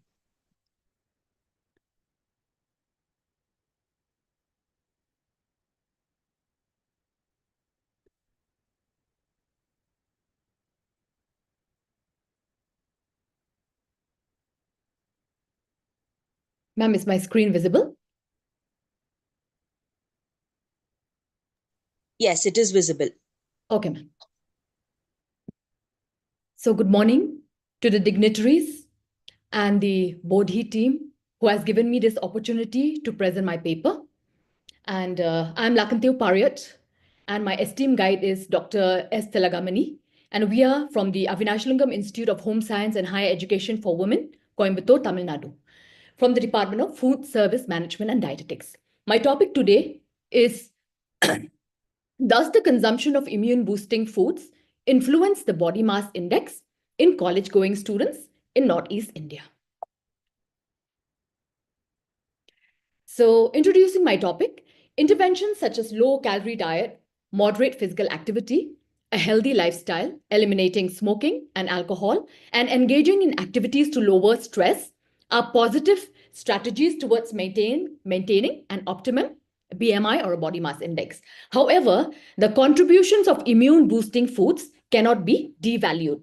The presence of bioactive components in these foods play a definitive role in bringing about a favorable body weight. And from several research studies, they have identified a total of 8 herbs and spices, which were found to have a significant impact on body mass index, waist circumference, and body weight.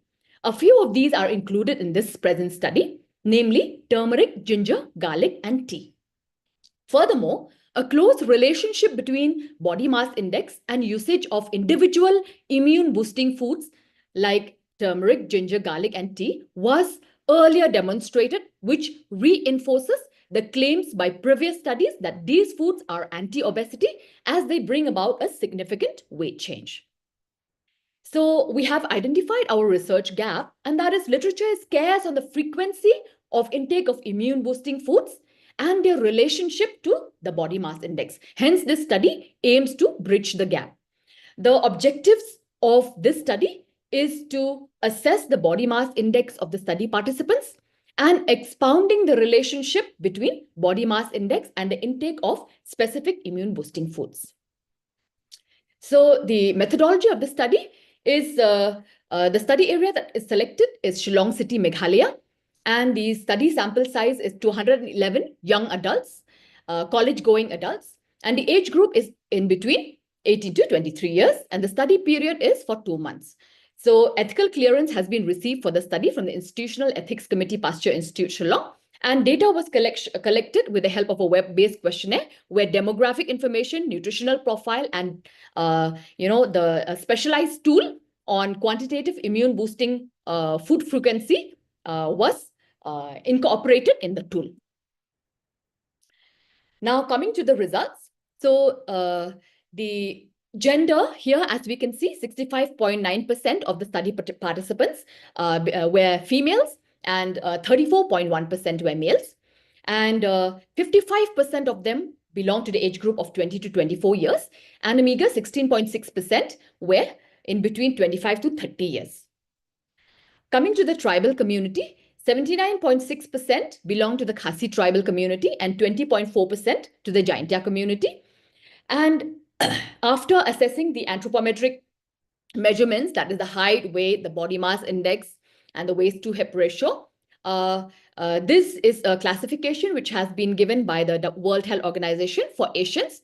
And we have found out that 62.1% were in the normal body mass index range, and that is 18.5 to 24.9. And a meager 3.3% only were obese, That is, they were having a body mass index of 30 to 39.9. Now, coming to the food frequency of the immune boosting foods, we can see here that 36.5% consume turmeric powder on a daily basis. This is amongst those study participants who were having a BMI in the normal range, that is 18.5 to 24.9%. Whereas when we have a look at those people who were obese, that means having a BMI of 30 to 39.9, they only 1.9% of them use turmeric daily. Coming to the turmeric tuber usage, this is the turmeric tuber rhizome, which is also used in this part of the region. And here we have found that 11.8% of those people who were having normal BMI used it daily, and 25.6% of them used it occasionally. Whereas coming to the obese people, there is only 0.4% who used it, and that also they use only 2 times a week. Coming to the ginger usage, here as we can see, 27% or the majority of the study participants who belong to the normal, who were having a normal BMI, that means 18.5 to 24.9, took ginger on a daily basis, and 19% of them took ginger thrice a week. So the majority of them were either taking it daily or thrice a week.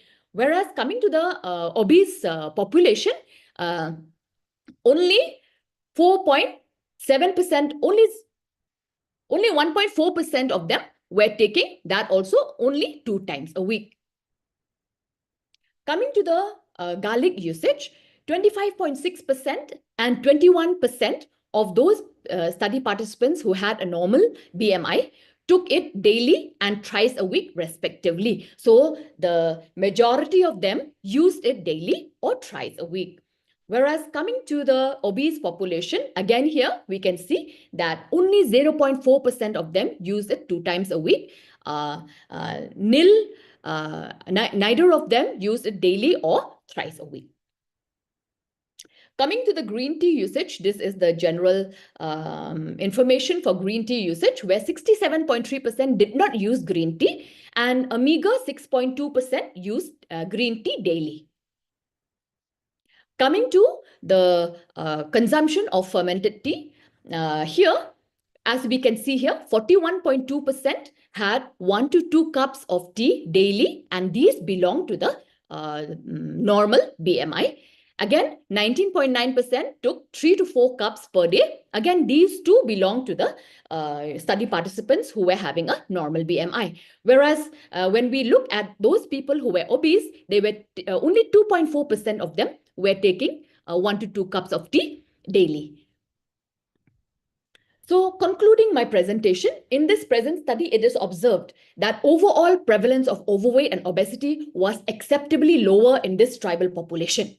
And the majority, 62.1% of the study participants were within the normal BMI. They were using an average amount of 10 to 15 grams of both ginger and garlic, respectively, daily. And they were using almost 3 grams of turmeric on a daily basis and 1 to 2 cups of tea per day on a daily basis. And all these belong to the those who were having a normal BMI. The most frequent daily dietary usage of immune boosting foods like turmeric, 48%, ginger, 27%, garlic, 25.6%, and tea, 1 to 2 cups, that is 41.2% among the study participants, were within the normal BMI. So this establishes a positive relationship between the dietary usage of immune boosting foods like turmeric, ginger, garlic, and tea, and a favorable body weight among the selected college-going students. And immune boosting foods may have influenced the body mass index of the study participants, as these ingredients individually were proven in studies to be effective in weight loss. Therefore, a combination of these foods would also have contributed to maintaining a normal body mass index.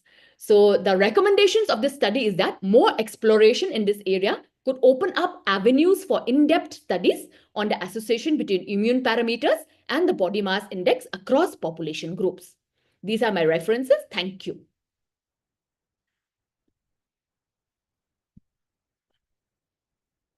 Thank you, ma'am. Thank you so much. Thank you, ma'am. Next, we would like to listen to Dr. Menaka. Is Dr. Menaka with us?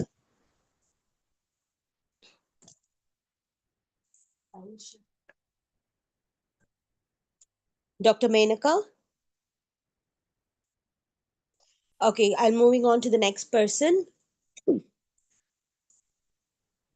Dr. Baishakhi Mukherjee.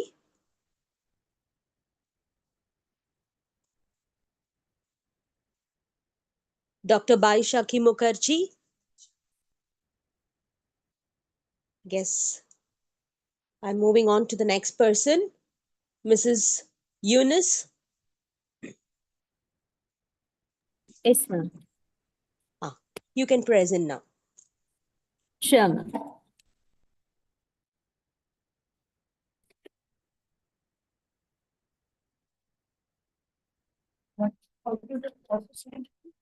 A very pleasant good morning to one and all present here. I'm Eunice. I would like to present the paper titled Loneliness Dealt in the Novel, The Inheritance of Loss. We would like to present paper along with my colleagues, Mrs. E. Shalini and Mrs. Cheva Shibisha, Assistant Professor, Shivashivani Degree College, Kompally. Before going to the paper, I would like to tell few things about the author, Kiran Desai. Kiran Desai is an Indian-born American writer who is the youngest writer to win Man Booker Prize award at the age 35. She's a daughter of very famous Indian writer, Anita Desai. So she has won so many awards for her contribution to literature. And not only that, had themes are related to immigration, multiculturalism, race discrimination, loneliness, isolation, it goes on, etc. So when the research, we felt that theme of loneliness is important in this modern world. So we felt that it will be nice if we present about this paper.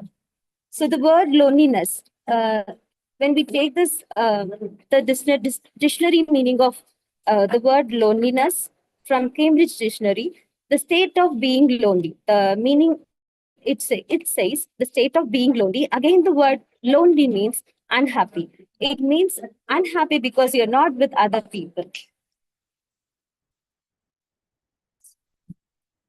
So let me just tell a plot of the story, The Inheritance of Loss. So the story revolves around two main characters, Sai and Biju.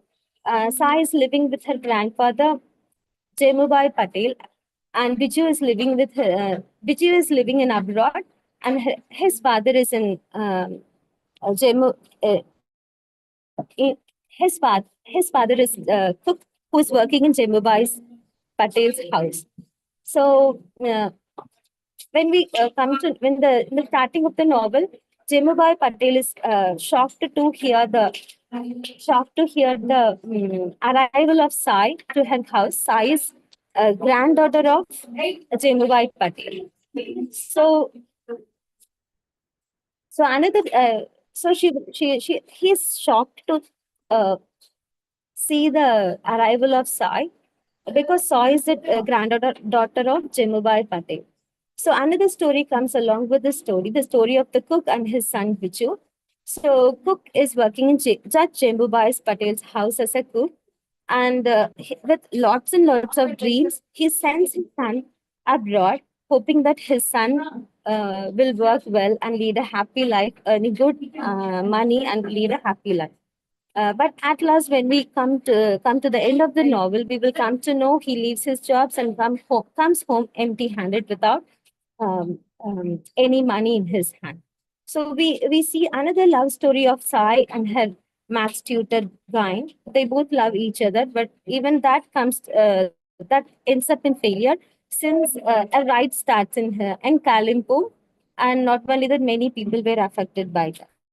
So throughout the novel, I have taken two, three characters who are feeling lonely throughout their life.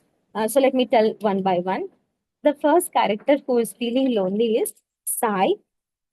So Sai is the daughter of Mr. and Mrs. Mystery, and she is the granddaughter of the judge Jemubai Patel.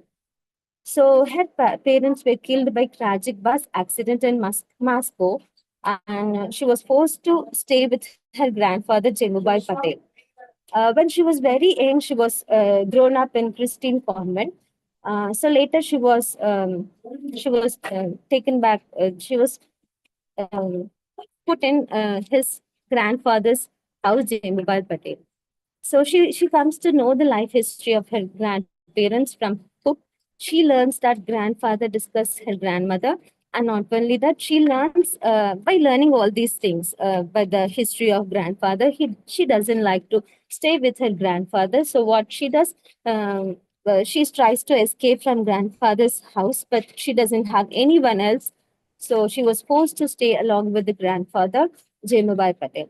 So afterwards, she feels very bored.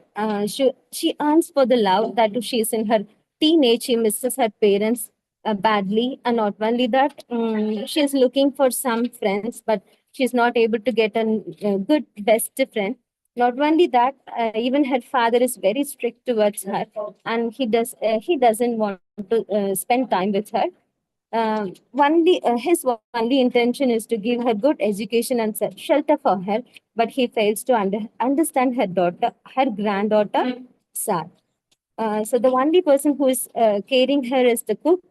So cook is the only person who is taking care of her and speaking with her very softly, and not only that, the cook is treating her like his daughter, and she befriends few people like Noni, Lola, Father Booty, etc. But they are not that much very close to them. So at last, she tries to find some meaning in her life by falling in love with Brian, the Nepali tutor. But even that ends up in failure since the war of the Gorkha land movement started. And afterwards, the next character is Biju. Biju is the son of the cook. Even he is not having his mother. He is living in abroad. He is in his early 20s. So when we come about the Biju, he's going there and he is struggling a lot, and he is struggling for even the food, the basic things like food, clothing, and shelter.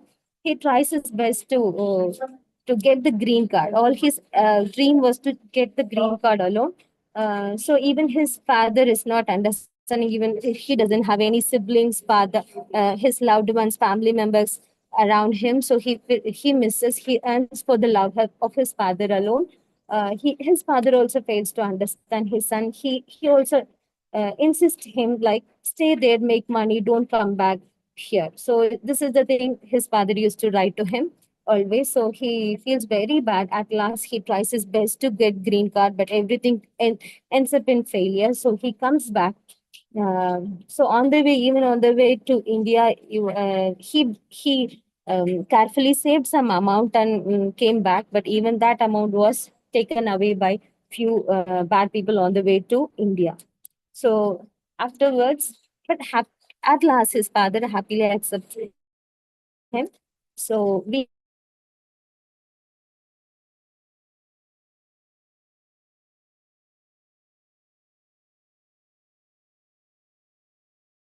world, when the technology are rising day by day, there are so many, we are getting so many benefits from the technology, but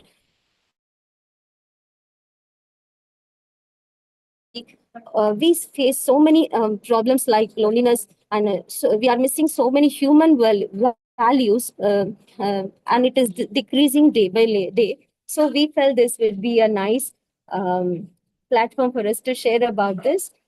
And so one of the things which God created in the world is family. So it is a place which will make us, lead a better and happy, satisfied life. So, so let's try our best to care people who are lonely and help them to bring them out of loneliness and make this world better. Okay. So that I would like to thank each and everyone, the main coordinators and all the important people who organize this international conference.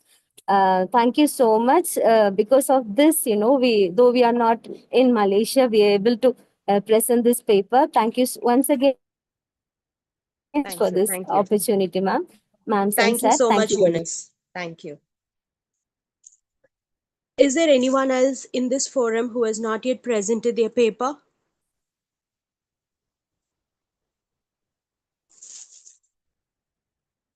I guess every one of us have presented the paper.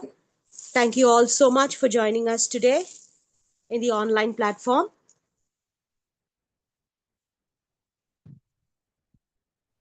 Thank you, ma'am. Thank you. We'll be winding up now. Thank you. Thank you, Thank you, ma'am. ma'am. Thank you, ma'am. Thank you. Thank you, sir. Thank you.